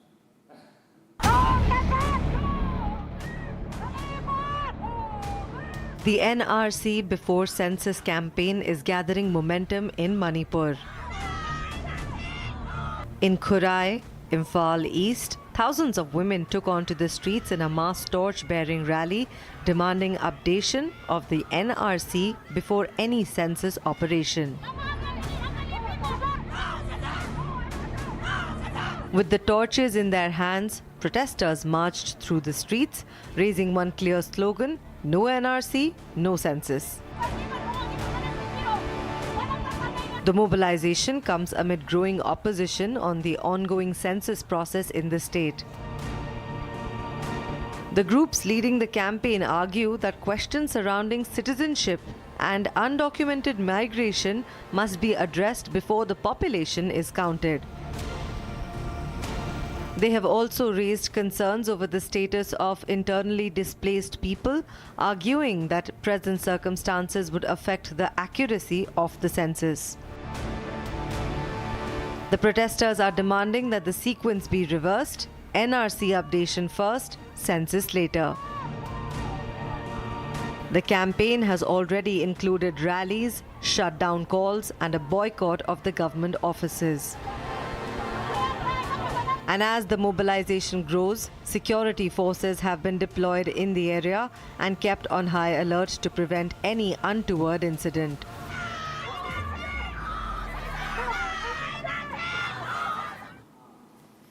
Now today, India celebrates National Space Day, marking a giant leap in our journey to the stars. Now, it was on this day, August 23rd, 2023, that India scripted history when ISRO's Chandrayaan-3 successfully soft-landed on the south pole of the moon. Take a look at this video put out by our Prime Minister, Narendra Modi.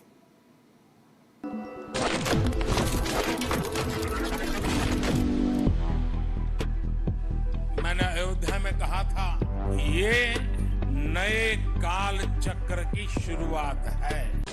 ये एक नए काल चक्र का उद्गम है। इस नए काल क्षेत्र में ग्लोबल ऑर्डर में भारत अपना स्पेस लगातार बड़ा बना रहा है और ये हमारे स्पेस प्रोग्राम में भी साफ साफ दिखाई दे रहा है।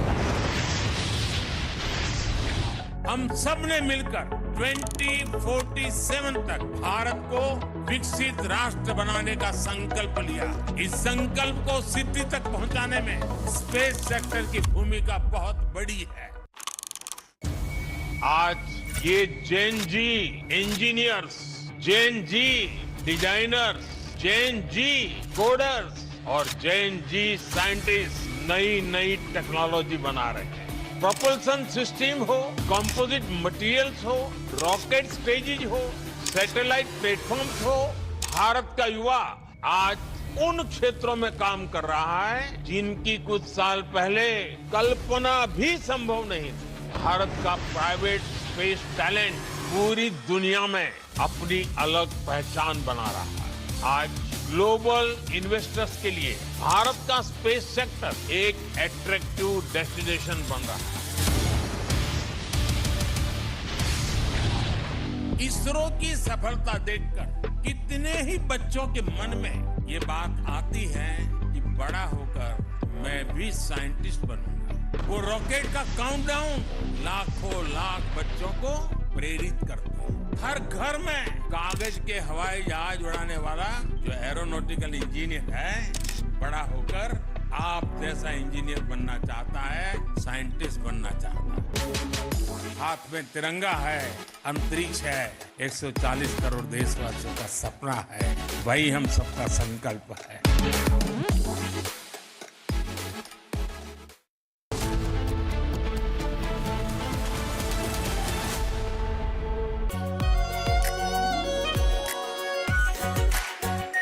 Our pure shahi paneer masala, delicious, healthy, every day. 13,000 placements last year. At Amity, we are committed to nurturing passionate, hardworking and proactive professionals. चमकी चाट से क्या बना है? सैंडविच, लस्सी और छाछ। हर घूंट में चमकी चाट। ड्राई फ्रूट और दही बड़े। चमकी चाट से स्वाद बढ़े। असली स्वाद सिर्फ चमकी चाट।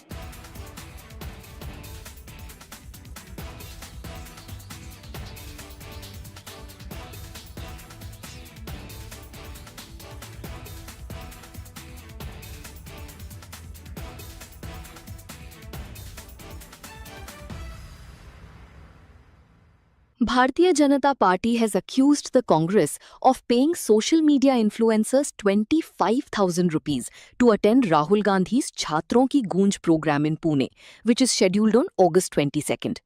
The BJP shared a video claiming it shows a phone conversation between a social media influencer with a worker of the Congress party, who asks her to attend the event and highlight it on her social media handle.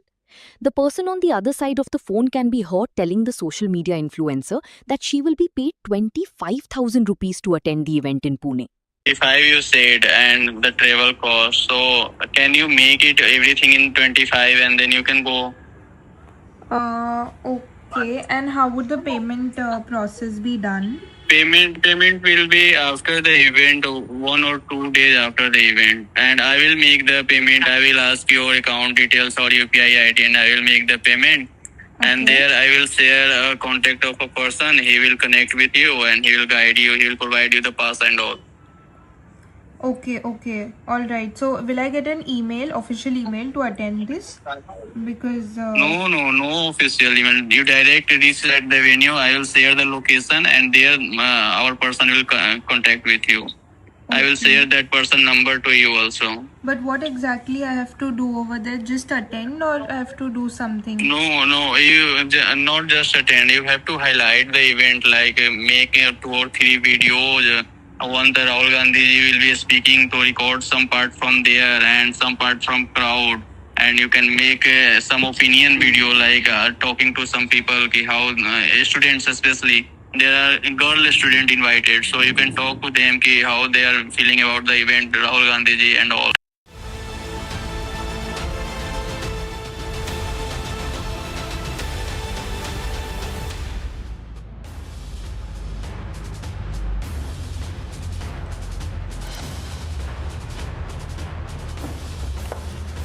Very warm welcome, viewers, to the latest edition of Republic Defense, and I am Rakshita Mishra with you from the sovereign push for India's very own fighter jet engine to the India-Japan Defense Pact. Also we get you how we are going to pay tribute to those who have paid with their lives, while there are some who use the Gen Z card to insult the armed forces. We get you all that and much more on Republic Defense today.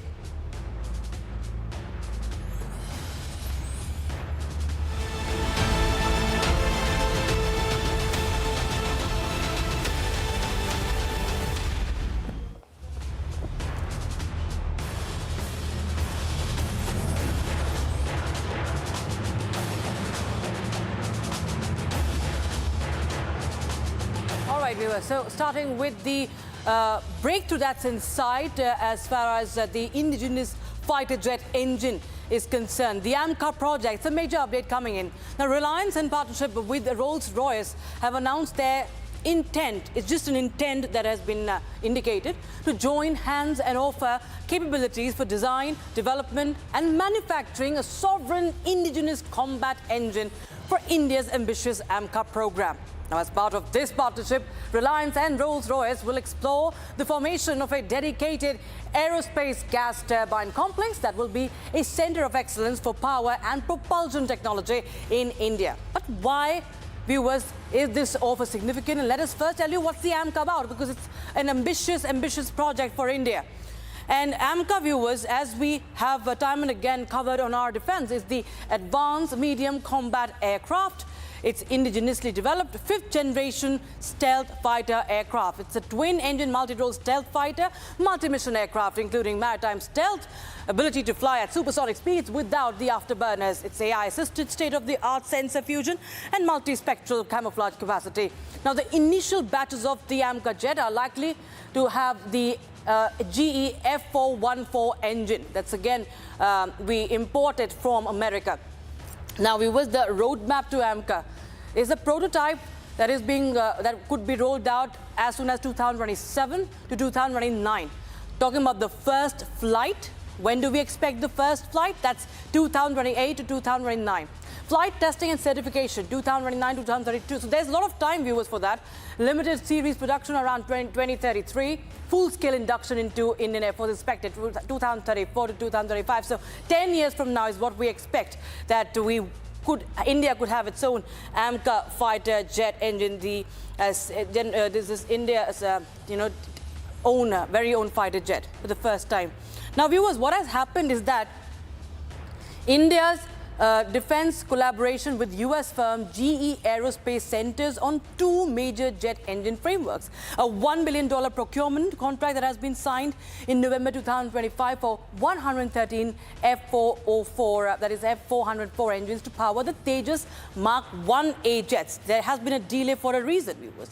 Ongoing negotiations for the joint production and 80% of the technology transfer for F414 engines also. But there are problems with this deal. Let's tell you what really has been the latest update. There have been severe delivery delays for the GE F04 already. Delays already affecting the Tejas Mark 1 and the others as well. Soaring engine cost is threatening the AMCA ambitions as well. Sharp rise in estimated G414 unit also has been indicated as far as the costs is concerned. Lack of complete technology transfer is another such problem. And to counter that, if India has its own sovereignty as far as the fighter jet engine is concerned, then it will be nothing like that. But what are the challenges and how easy or difficult it would be? For that, we have Group Captain, we have Group Captain Augustine Vinod joining us, former Air Force fighter pilot. Thanks so much for joining us on Republic Defense. There are, of course, lots of concerns we've seen over the years regarding the engines. India tried to develop its own Kaveri engine that was, of course, tragically suspended, never happened. Now India has the private players. Rolls-Royce comes in with a lot of experience, of course, and Reliance, of course, the Indian company. If they join hands, as they have indicated, sir, this could be a major breakthrough. But just explain to our viewers how much it could change the game and how could it be, really taking place. What could be the challenges? Thank you for having me over. In fact, the larger story here, ma'am, is not one defense pact or one engine. It is India building a network of trusted technology partnership while trying to achieve strategic autonomy, and you covered that very beautifully. GE404 was not a strategic autonomy for us. They twisted our arms, and today we have 14 to 18 aeroplanes waiting for an engine. So strategic autonomy and the trusted technology partnership, these are two major hinge points, if you ask me. So India and Japan now have deepened defense, particularly in the maritime domain. I'm leaving that maritime domain aside, and we are now discussing only the Air Force aspect. If you look at world over, UK, US, Russia, and Japan, they are the ones, and France.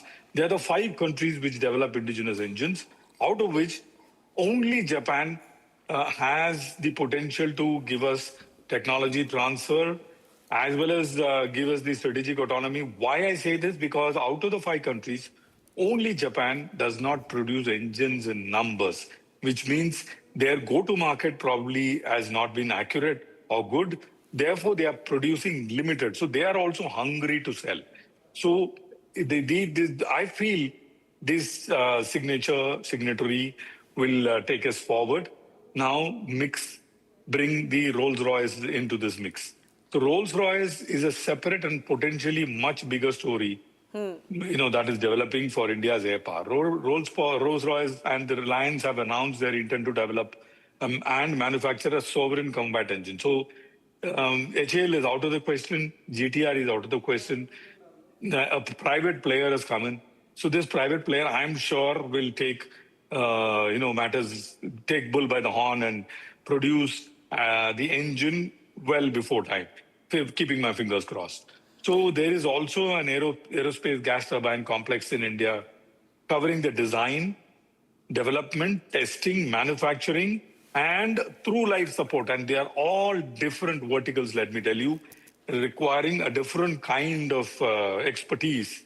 So technically, this engine is actually the most difficult part of AMCA program. Not many people know this. Designing a stealth airframe is one challenge, but producing a high thrust turbofan, which will do something called a super cruise with high turbine temperatures and pressures and material and cooling, durability and reliability, is completely a different level altogether. For a 5th generation fighter, this engine is not just simply thrust, but you need thrust to weight ratio, efficient fuel consumption, which will give you longer range, better thermal management, which will give you better life and a reliable performance, and better flight envelope, and critically, the ability to integrate the propulsion system of the aircraft's low observable design in the mission system. Let me explain this. Give me 10 seconds. You know, the frontal visibility of a fighter aeroplane has to be kept as less as possible. That means, ideally, I should have very little frontal portion of the engine already, you know, embedded into the airframe of the AMCA. So it's going to be a design challenge if the frontal portion of the engine is too big. Because that is going to be the radar reflecting portion. So the distinction is going to be very, very important. So my assessment is simple. AMCA's airframe will make headlines, but its engine will determine whether India achieves true strategic autonomy in combat aviation. That is very, very important. The fighter is the visible product. Fighter dikhta hai sabko. Engine is the real technological test. So therefore, we need to wait and watch. And I hope, fingers crossed, it comes out in our favor, including technology transfer, metallurgy, etc. Let's hope AMCA does not suffer what Tejas is suffering. Absolutely, absolutely. It was very, very important, sir, not just to, of course, create or build or design, but also that it is built in India. It is even the support is available in India. Entire technology transfer also takes place. Thank you so much, Group Captain Augustine Vinod, for joining us on Republic Defence. Now we were shifting our focus to another important development this week.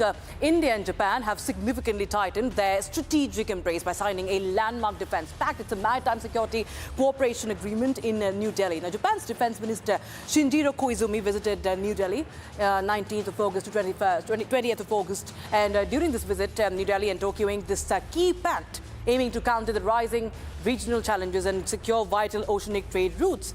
With this agreement shifts the bilateral relationship into higher gear by creating a seamless network for logistics, for real-time intelligence sharing, and more importantly, the countering of China in the Indo-Pacific region. Now, let's tell you what all we have what all details we have as far as the agreement between India and Japan is concerned. Now, this is what is running on your screens, the Memorandum on Maritime Security Cooperation, Defence Equipment and Technology Transfer Project, mutual access to naval infrastructure, coordination on security intelligence, expanding naval development under Make in India, unified complex radio antenna development. And viewers, the strengthening of India-Japan ties, of course, goes back to early 2000s. Why it's important, we are going to tell you that. This is a relationship that has been a steady one that's built on many, many pillars. Be it joint shipbuilding, ship repair and MCM, information sharing, military exercises, logistics and cooperation, members of Quad. They are, of course, members of Quad as well. Now, viewers, why is this important? Let's show you the map, viewers, and show you why we talk about a free and open Indo-Pacific and why the two countries have been focusing on that. Now, even Japan is facing a rising threat from China. And to counter by Beijing in South and East China Sea, it's important that the two nations come together. Strong Indo-Pacific defense messaging is at the center of this agreement. Blockading China's string of pearls, we've time and again explained to you on this show on Republic Defense how China has been trying to create this surrounding basis. And of course, its misadventures in the South China Sea is no secret. Protecting critical sea lines of communication is also important. Let's straight away go across to our guest who's joined live on the broadcast. We have, in fact,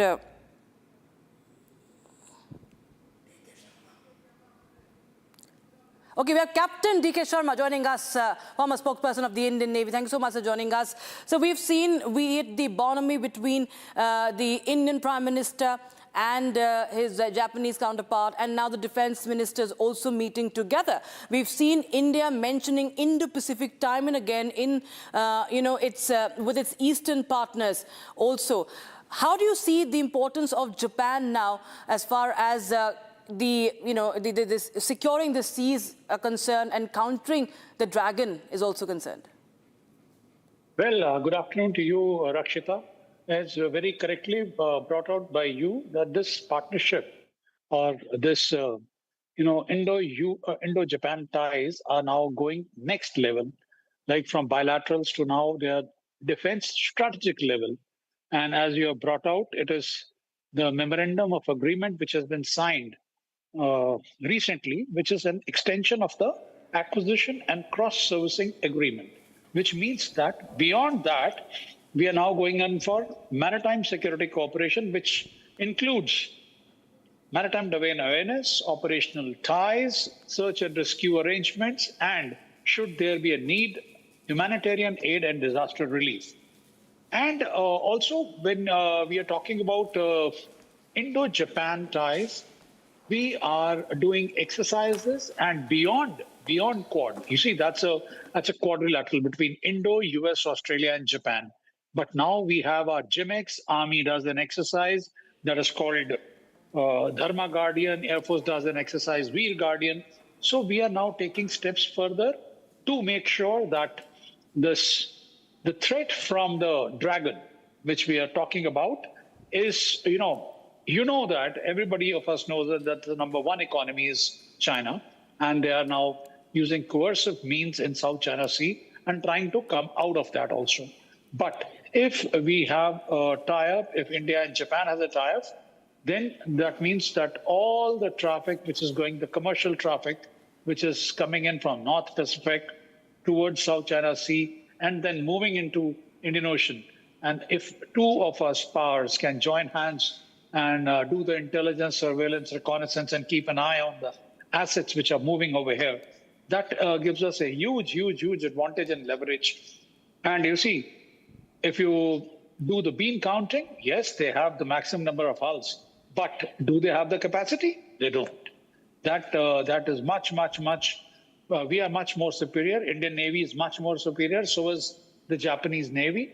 And if we join hands, then that is what is the threat to China. So that is where China also gets worried, that all these countries, like for example, the basic purpose of Quad is this only, that somebody has to rein in the dragon and the way they are expanding their footprint. So if we are not, as a Navy, Indian Navy, yes, by numbers, it is, way beyond a Chinese Navy. But if we secure the regions as per the geography, then we can become a serious issue to anyone in the world. So that is where this maritime security cooperation and the reciprocal logistic support agreements, all these things are very, very strategic steps to counter somebody who is threatening the freedom of, free and open Indo-Pacific. Like you can't put restrictions on trade. You can't put restrictions on commerce. You can't tell any country and every country that you will not use these waters, whereas they rightfully belong to them. The Southeastern Asian nations, they are facing this problem that in South China Sea, China does not allow them to, do explorations in their EEZ. They're not allowed to go and do fishing. So all these claims of China need to be checked at some stage or the other, and this is the right step in that direction. All right, thank you so much, Captain Sharma, for joining us on Republic Defense. Appreciate you joining us with your assessment of the situation. Viewers, now shifting our focus to India and Armenia's defense cooperation. Now, on the 7th of August, both the countries signed a landmark defense memorandum of understanding, which transitions this relationship from a traditional arms buyer model into a collaborative strategic partnership now. From buyer and export exchange, the relationship is now focused on joint research, development, innovation, and shared production of defense technology, viewers. So we've seen that India is the top defense supplier for Armenia, and now and for the Armenians, now the agreement is very important to modernize its military with advanced Indian hardware, such as the Akash missile systems and also upgraded Sukhoi 30 MKI fighters, allowing it to diversify away from unreliable security guarantees for it. And in fact, it counters the hostile regional alliance of Azerbaijan, Turkey and Pakistan. And for India also, this alliance is a very, very important one in Central Asia. Geopolitical milestone that anchors its presence in Eurasia, serves as a cornerstone for its ambitions, global defense, export targets, and allows it to counter the Pakistani-Turkey influence by supplying a direct strategic counterweight to Azerbaijan. So Defense Secretary was in Armenia, and it's a very important there were talks of Pralay missile being also supplied. That's going on, viewers. Now we will be shifting our focus to the other story that we're tracking for you. But before that, viewers, before we go to more stories, we've seen that viral video where a woman claiming to be a Gen Z in Ladakh is seen abusing the armed forces, insulting the armed forces, saying that she's Gen Z, as if she has the license to abuse and insult those who devote their entire life to the service of the nation. Now, we'll not delve much into it. We will just take a glimpse of what she said, and then we will tell you what we are trying to send out a message. We are Gen Zs. We are not tolerate this nonsense. We are not tolerate this nonsense. हम किसी को नहीं छोड़ेंगे. हमारे tax से सबको salary जाती है. हम इसलिए टैक्स भरते हैं. ये लोग हमसे ऊपर हो गए अब. जाएंगे तो सारे जाएंगे, वरना कोई नहीं जाएगा. We'll now show you, viewers, as we pay tribute to those who were young, some of them today even, who were what they call Gen Z. They were young lives who were lost in service of the nation.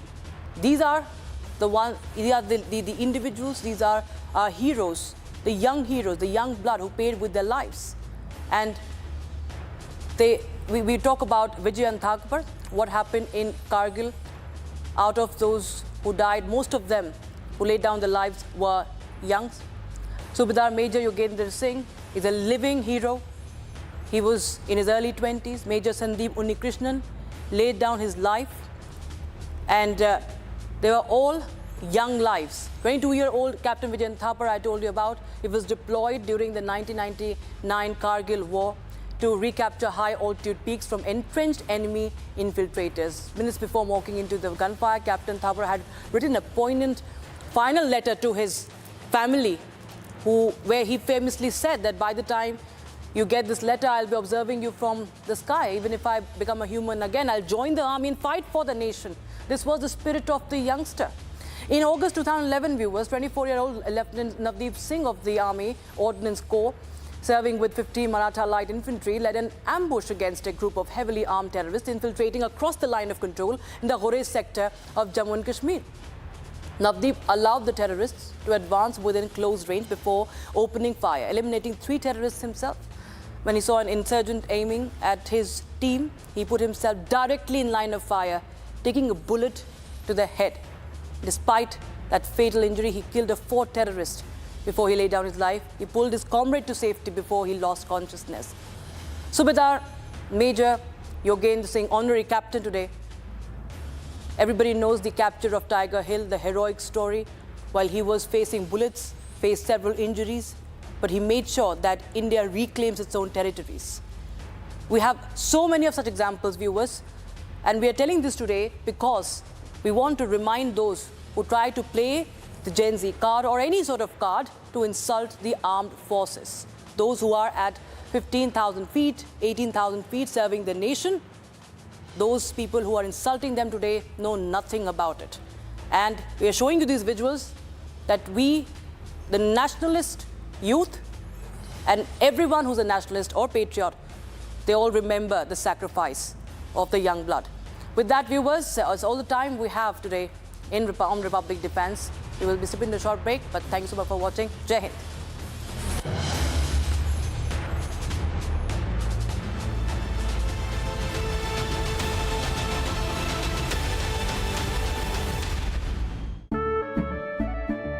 केसरिया से मन जोगी हुआ रे दिल झूमे देखो मतवारा हुआ रे केसरिया से मन जोगी हुआ हर पल मनाओ केसरी त्योहार विमल बोलो जुबान केसरी आर प्योर सूजी पास्ता उबालो मिलाओ और खाओ 8 मिनट में तैयार क्या टेस्ट है सबका राजा हार्डकोर मसाला यानी इस घर में कुछ है जो टूटता नहीं ये पिलर कभी नहीं टूटेगा रुंगटा स्टील टीएमटी से बना रुंगटा नहीं तो घर स्ट्रॉन्ग नहीं रुंगटा स्टील टीएमटी बार एकदम सॉलिड चमकी चाट से क्या बना है सैंडविच लस्सी और छाछ हर घूंट में चमकी चाट अब बताओ स्वाद आया असली स्वाद सिर्फ चमकी चाट सच बेरो कैसे करके क्या हो गया हम लोग को कुछ पता नहीं चला। तो हम लोग अभी क्या करेगा क्या नहीं, कैसे चलेगा क्या करेगा। मेरा घर और भी कुछ भी नहीं है अच्छा से, ठीक है, एक तो घर भी नहीं बनाया है हम लोग।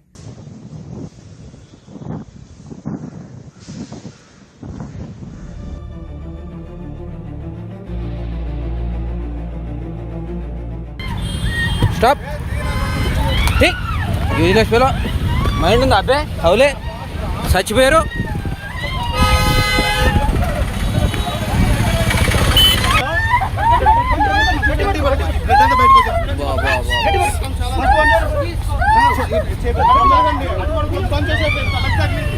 पिला जोड़ो कई को भी इतना भाग के आते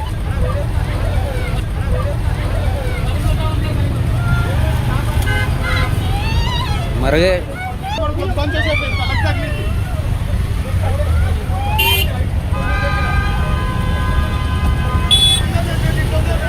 चिला जोड़ो कई को भी इतना भाग के आते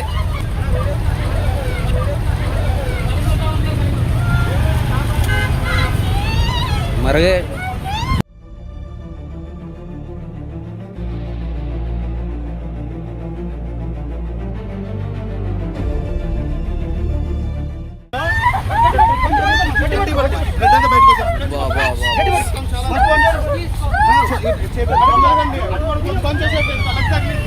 चिला जोड़ो कई को भी इतना भाग के आते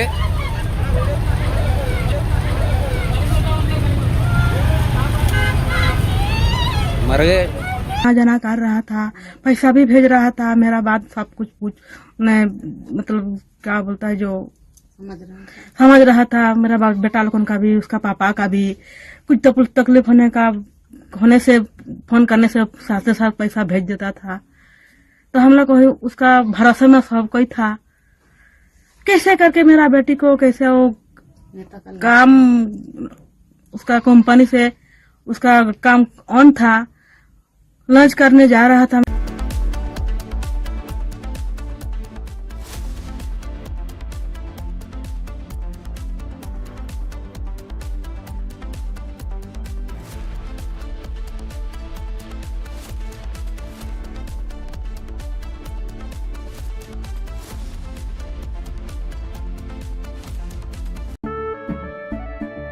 केसरिया से मन जोगी हुआ रे, दिल झूमे देखो मतवारा हुआ रे।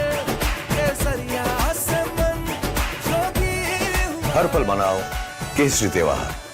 विमल, बोलो जुबान केसरी। कुछ तो सस्ता लो, सब बढ़िया लो। इसमें क्या खास बात है? थोड़े में ज्यादा स्वाद, यही तो है इसकी खास बात।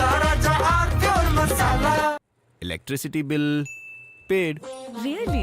Your mobile recharge is done. How? Make all kinds of payments using the Bheem Payments app and get cashback of up to ₹300 every month. Use Bheem app to pay. It's the Mahi way.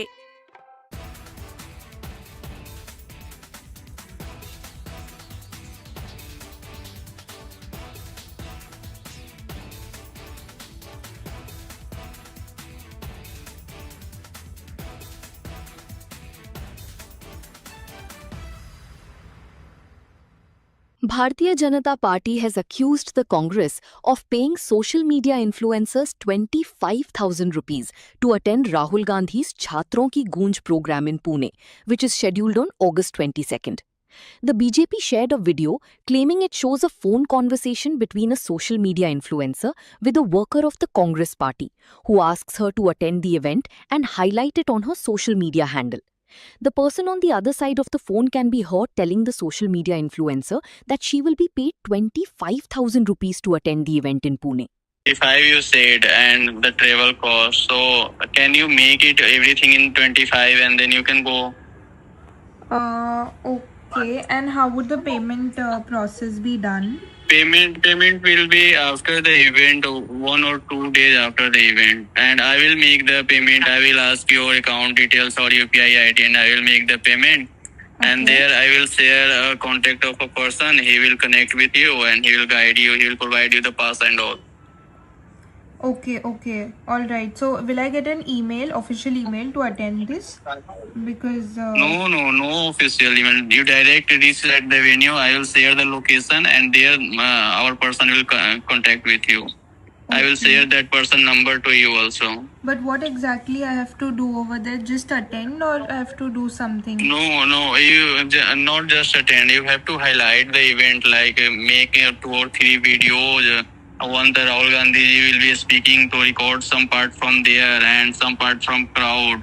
And you can make some opinion video, like talking to some people, ki how students especially. There are girl student invited, so you can talk to them ki how they are feeling about the event, Rahul Gandhi ji and all. And this way you can make another one. From Asia's largest news headquarters, setting the agenda for Bharat.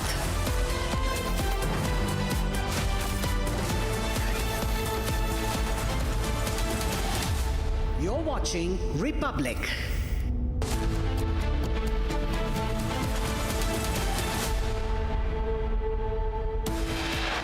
Headlines brought to you by Canara Bank. Together we can.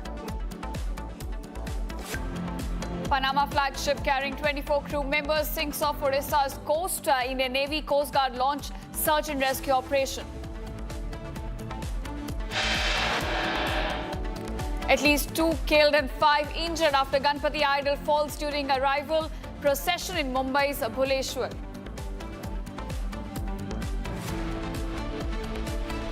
FSSAI cracks down on leading food brands, retail chains and luxury hotels, and notices issued to Nestle, PepsiCo and Red Bull.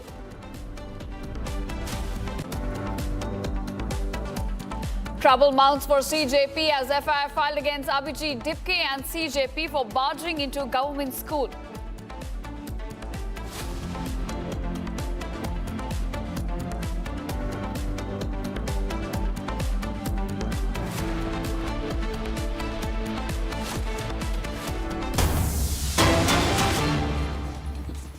कि जो भी हम निर्णय करें हम उसमें consistent रहे, हम बार बार उसमें बदलाव न करें, ताकि कोई भी रिस्क लेना चाहता है तो उसको भरोसा रहे कि भाई ठीक है मेरी गलती के कारण कुछ गड़बड़ होगा तो ठीक है, लेकिन कोई मेरा हाथ नहीं छोड़ देगा। और ये विश्वास पैदा करने का हमारा प्रयास है। India's first space tech unicorn जुलाई 18 को हम भारत का पहला प्राइवेट रॉकेट सक्सेसफुली सैटेलाइट्स को इजेक्ट करके लॉन्च किया था। And this is just the beginning, generally we say that just a warm up for sky root, अभी शुरुआत है। एंड नेक्स्ट ईयर मिड तक हम 1 लॉन्च पर मंथ हम कर रहे हैं। And also like thanks to you sir for opening up the sector. 3 factory बन चुका है, 1 रॉकेट पर मंथ का कैपेसिटी है already. And this is just the beginning, अभी फ्यूचर ड्रीम है कि 1 लॉन्च पर वीक करना है और सेवरल लॉन्चेस पर डे। एक ऐसा इंजन बनाया जो दुनिया का सबसे आधुनिक इंजनों में से आता है। सर इसको अभी हमने तैयार किया है, इसकी टेस्टिंग जारी है। उनका कॉन्फिडेंस है इन्वेस्टर्स का। स्काई रूट का जो लॉन्च हुआ है फर्स्ट, उसके बाद से बढ़ गया है। अच्छा वो रूट आपको काम आ रहा है? वो बहुत काम आ रहा है। दुनिया अब भारत के स्टार्टअप को खोजती होगी भाई कौन है इसमें, क्योंकि एक जब ब्रेक थ्रू होता है तो तुरंत लोगों का ध्यान जाता है। I think space industry open होने के बाद हमने एक बहुत अच्छी सी ट्रेंड देखी है। हमारे जितने सिटीजन यूएस और यूरोप में, वे वापस आके हमारे साथ काम करना चाह रहे हैं। बहुत लोगों को हमें जोड़ना है, और जैसा मेहता ने कहा कि भी अब विदेश से लोग गए हुए वापस आ रहे हैं, मैं समझता हूं कि हमें ऐसा एक ऑरा खड़ा कर देना चाहिए कि इस फील्ड में दुनिया भर के लोगों को एक जिंदगी बनानी है तो हिंदुस्तान जाओ, भारत की कोई स्टार्टअप से जुड़ जाओ, भारत की कोई स्पेस एजेंसी से जुड़ जाओ। मैं पक्का मानता हूं जी, पूरा टैलेंट पूल जो है एक मैग्नेट की तरह आपके कारण हम खींच सकते हैं, और वो हमारी एक बहुत बड़ी ताकत बन सकता है। हमारा विजन है कि नेक्स्ट 18 मंथ्स में हम ग्लोबल ग्राउंड स्टेशन नेटवर्क लगाना चाहते हैं। हम जो सैटेलाइट्स का इंजन होता है, जो सैटेलाइट को एक जगह से दूसरा जगह ले जाता है स्पेस में, 5 साल या 15 साल तक ले जाता है सैटेलाइट्स को, वो इंजन्स बनाते हैं सर। ग्लोबली बहुत अच्छा ट्रैक्शन मिला है। एंड ये भी आपका एफर्ट भी इसमें बहुत है सर, कि इंडिया का कंपनीज अभी एक्सपोर्ट करने के लिए गवर्नमेंट का सपोर्ट है। कॉस्ट में हम बहुत कॉम्पिटिटिव है, टैलेंट में तो कोई प्रश्न ही नहीं उठता है, और रिस्क टेकिंग कैपेसिटी हमारे देश के लोगों की वैसे भी ज़्यादा होती है, और उसके कारण हम बहुत तेजी से अपनी जगह बना सकते हैं। This robotic spacecraft will go to space, physically capture the dead satellite and remove it from the orbit. We are the first Indian company working on the docking and refueling technologies with the vision of establishing a fuel station in space. मेरा नाम अंतरिक्ष है, my co-founder Monica is also here. Sir, हम India का first space pharma startup हैं। हम ऐसे satellites बना रहे हैं जो स्पेस में जाके फार्मास्यूटिकल्स मैन्युफैक्चर कर सके और उसे वापस ले आ सके अंतरिक्ष से। आपका नाम अंतरिक्ष रखा क्या? आपके परिवार के लोग इसमें थे पहले से? जी सर, मेरी मम्मी ने रखा था सर। एक लॉन्च के बाद लास्ट वन मंथ में 8 लॉन्च कॉन्ट्रैक्ट मिला 8 लॉन्चेस के लिए, और मोस्टली इंटरनेशनल है। तो अभी तो 10 लाख फार्मर के साथ we are planning to launch this information. चलिए आपके लिए, ताकि एक याद बनी रहेगी आपकी ओपनिंग जो आपने ओपन किया था प्राइवेट सेक्टर, उससे जो प्राइवेट सैटेलाइट है उससे भारत की ब्यूटी जो दिख रही है।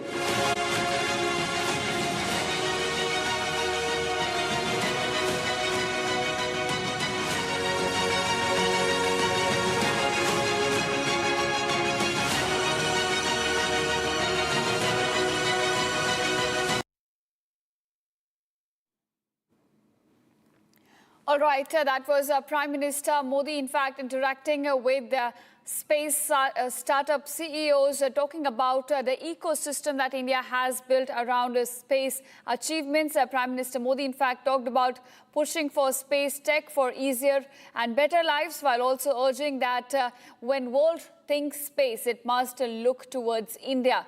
He also talked about the wider use of space tech for public good, while saying that India's space sector can become a global magnet for attracting talent, for attracting investments from across the globe. So that was Prime Minister Modi interacting with the several space startup CEOs, talking about India's journey in space sector, as India is now pushing for private sector to take the lead in the space sector as well. Prime Minister talked about how space sector has now created several opportunities for India's young. Now the startups, in fact, are achieving their dreams, which are being led by young leaders. He also talked about how private sector is now showcasing how to have a successful collaborative model in the space sector with the government agencies. And it was a major push by Prime Minister, as India is now eyeing global leadership in private space sector as well. So those are the visuals that are coming in of Prime Minister Modi interacting with young leaders, young private leaders coming in from space sectors who are leading different startups across India, and Prime Minister Modi talking about how space tech can be used to transform the lives of Indians.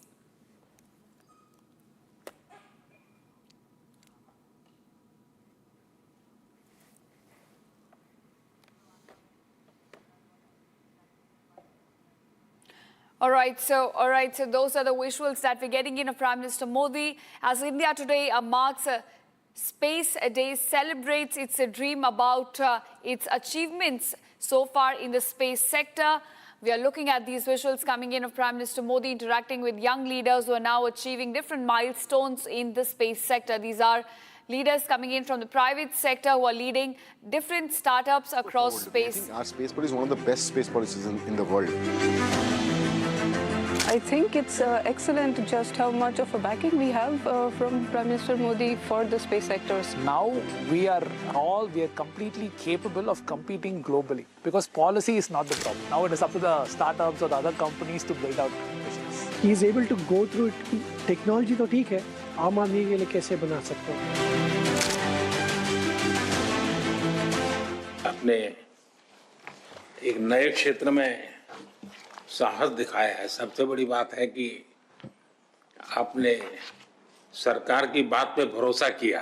मेरा एक मत रहा कि जो भी हम निर्णय करें हम उसमें कंसिस्टेंट रहे, हम बार बार उसमें बदलाव न करें, ताकि कोई भी रिस्क लेना चाहता है तो उसको भरोसा रहे कि भाई ठीक है, मेरी गलती के कारण कुछ गड़बड़ होगा तो ठीक है, लेकिन कोई मेरा हाथ नहीं छोड़ देगा।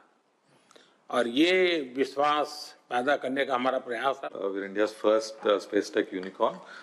With July 18th को हम भारत का पहला प्राइवेट रॉकेट सक्सेसफुली सैटेलाइट्स को एजेक्ट करके लॉन्च किया था and this is just the beginning generally we say that just warm up for sky root अभी शुरुआत है एंड नेक्स्ट ईयर मिड तक हम एक लॉन्च पर मंथ हम कर रहे हैं and also like thanks to you sir for opening up the sector 3 factory बन चुका है एक रॉकेट पर मंथ का कैपेसिटी है already and this is just the beginning अभी फ्यूचर ड्रीम है कि एक लॉन्च पर वीक करना है और सेवरल लॉन्चेस पर डे एक ऐसा इंजन बनाया जो दुनिया का सबसे आधुनिक इंजनों में से आता है सर इसको अभी हमने तैयार किया है इसकी टेस्टिंग जारी है उनका कॉन्फिडेंस है इन्वेस्टर्स का स्काई रूट का जो लॉन्च हुआ है फर्स्ट उसके बाद से बढ़ गया है अच्छा वो रूट आपको काम आ रहा है वो बहुत काम आ रहा है दुनिया अब भारत के स्टार्टअप को खोजती होगी भाई कौन है इसमें क्योंकि एक जब ब्रेक थ्रू होता है तो तुरंत लोगों का ध्यान जाता है I think space industry open होने के बाद हमने एक बहुत अच्छी सी ट्रेंड देखी है हमारे जितने सिटीजन यूएस और यूरोप में वे वापस आके हमारे साथ काम करना चाह रहे हैं बहुत लोगों को हमें जोड़ना है और जैसा मेहता ने कहा कि भी अब विदेश से लोग गए हुए वापस आ रहे हैं मैं समझता हूं कि हमें ऐसा एक ऑरा खड़ा कर देना चाहिए कि इस फील्ड में दुनिया भर के लोगों को एक जिंदगी बनानी है तो हिंदुस्तान जाओ भारत की कोई स्टार्टअप से जुड़ जाओ भारत की कोई स्पेस एजेंसी से जुड़ जाओ मैं पक्का मानता हूं जी पूरा टैलेंट पूल जो है एक मैग्नेट की तरह आपके कारण हम खींच सकते हैं और वो हमारी एक बहुत बड़ी ताकत बन सकता है हमारा विजन है कि नेक्स्ट 18 मंथ्स में हम ग्लोबल ग्राउंड स्टेशन नेटवर्क लगाना चाहते हैं हम जो सैटेलाइट्स का इंजन होता है जो सैटेलाइट को एक जगह से दूसरा जगह ले जाता है स्पेस में 5 साल या 15 साल तक ले जाता है सैटेलाइट्स को वो इंजन्स बनाते हैं सर ग्लोबली बहुत अच्छा ट्रैक्शन मिला है एंड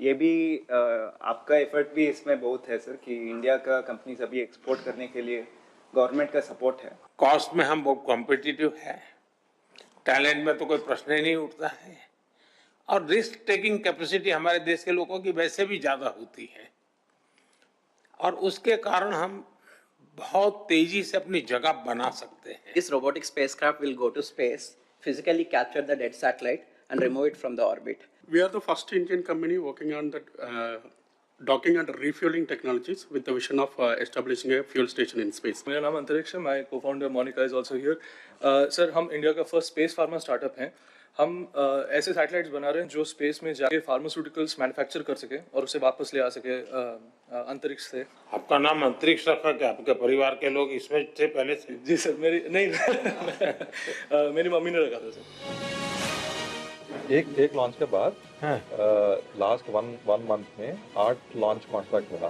8 लॉन्चेस के लिए और मोस्टली इंटरनेशनल है अभी तो 10 लाख फार्मर के साथ we are planning to launch this information चलिए आपके लिए ताकि एक याद बनी रहे आपकी ओपनिंग जो आपने ओपन किया था प्राइवेट सेक्टर उससे जो प्राइवेट सैटेलाइट है उससे भारत की ब्यूटी जो दिख रही है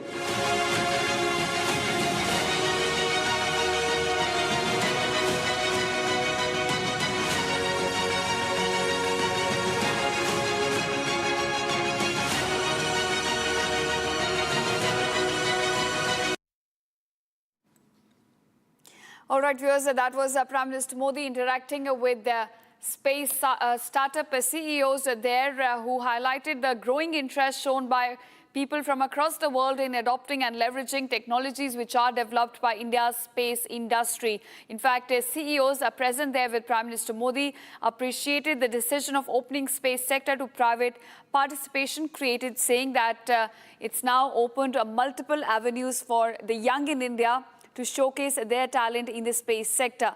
Prime Minister Modi, meanwhile, called for wider applications of space technology to improve the lives of people. He also said, while highlighting that India's space sector must become a magnet for global talent, companies and investment. So that's the message coming in from Prime Minister on National Space Day as we celebrate different milestones that India has achieved in the realm of space.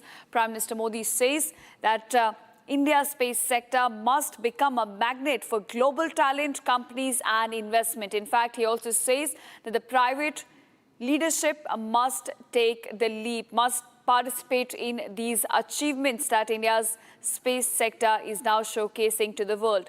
So he's emphasized on a greater collaboration between private and public sector, as well as suggesting greater collaboration with Atal Tinkering Labs as well to nurture curiosity and interest among young minds as well. So pushing for young minds to come join India's space sector and showcase their talent. That's the message coming in from Prime Minister Modi on National Space Day as he interacted with the several CEOs of space startups. So strong message coming in as India is now eyeing for global leadership in private sector in space, and for Prime Minister Modi also emphasizing on a stronger grassroots connect, saying that space tech must be leveraged for the wider good of public, for ensuring that the benefits can also reach the last man. So this is the message coming in from Prime Minister Modi as he interacted with the startup leaders from space sector. All right, in fact, joining us on the broadcast is Dr. S. Venkateshwar Sharma, Space ISRO former director. Thank you, Mr. Sharma, for joining us on Republic TV. I want to ask you, we're looking at National Space Day today, celebrating the milestones that India has achieved in the realm of space. At the same time, you have Prime Minister Modi interacting with several leaders from the private sector who are now participating in form of startups. So how do you look at this India's journey in terms of space sector, and also what do you think is on the cards for private players as well?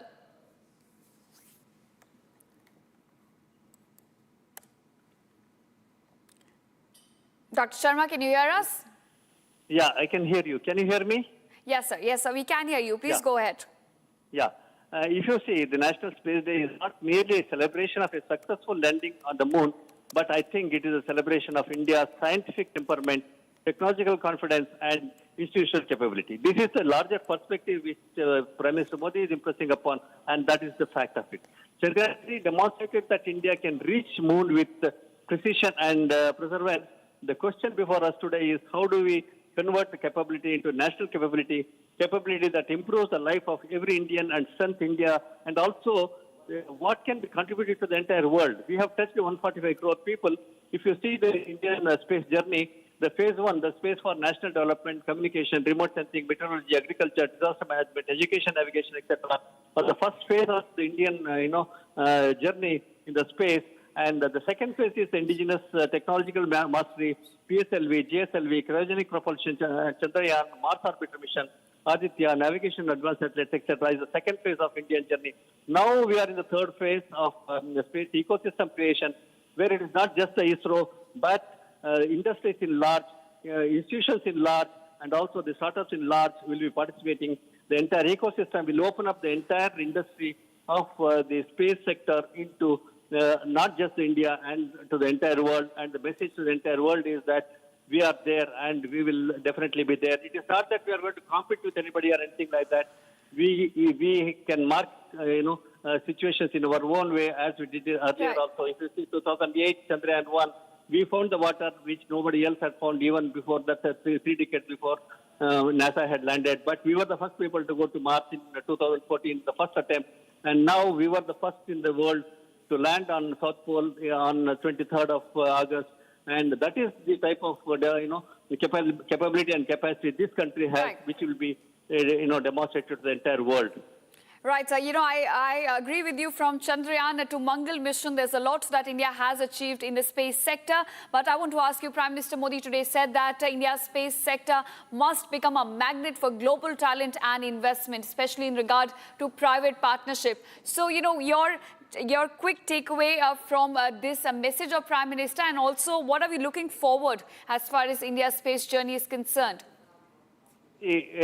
From my 38 years of solid experience in ISRO, let me make the statement that really we are in a position to claim a solid position in the world is something which we should appreciate. Today, the US has contacted ISRO in particular, the country in large, for participation of the Indian space program for creation of a colony in the moon.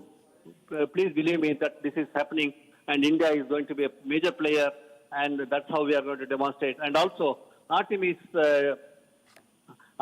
is something, a moon mission by NASA is going to have again the landing of the astronauts on the moon. ISRO in particular, India in large is going to participate. The second biggest, demonstration that the country has capability. And third is also that NASA has come out with, participation in ISRO's Chandrayaan 5, mission where to get the sample back. Therefore, we are marching towards, the world competence and, participation. And also, if you see the Bharat, Antariksh Station is likely to be in 2035 and 2040. Advanced lunar exploration, landing, science sample return, etc. is next, big thing. Planetary exploration, including Venus and Mars, and reusable launch vehicle, space transportation, and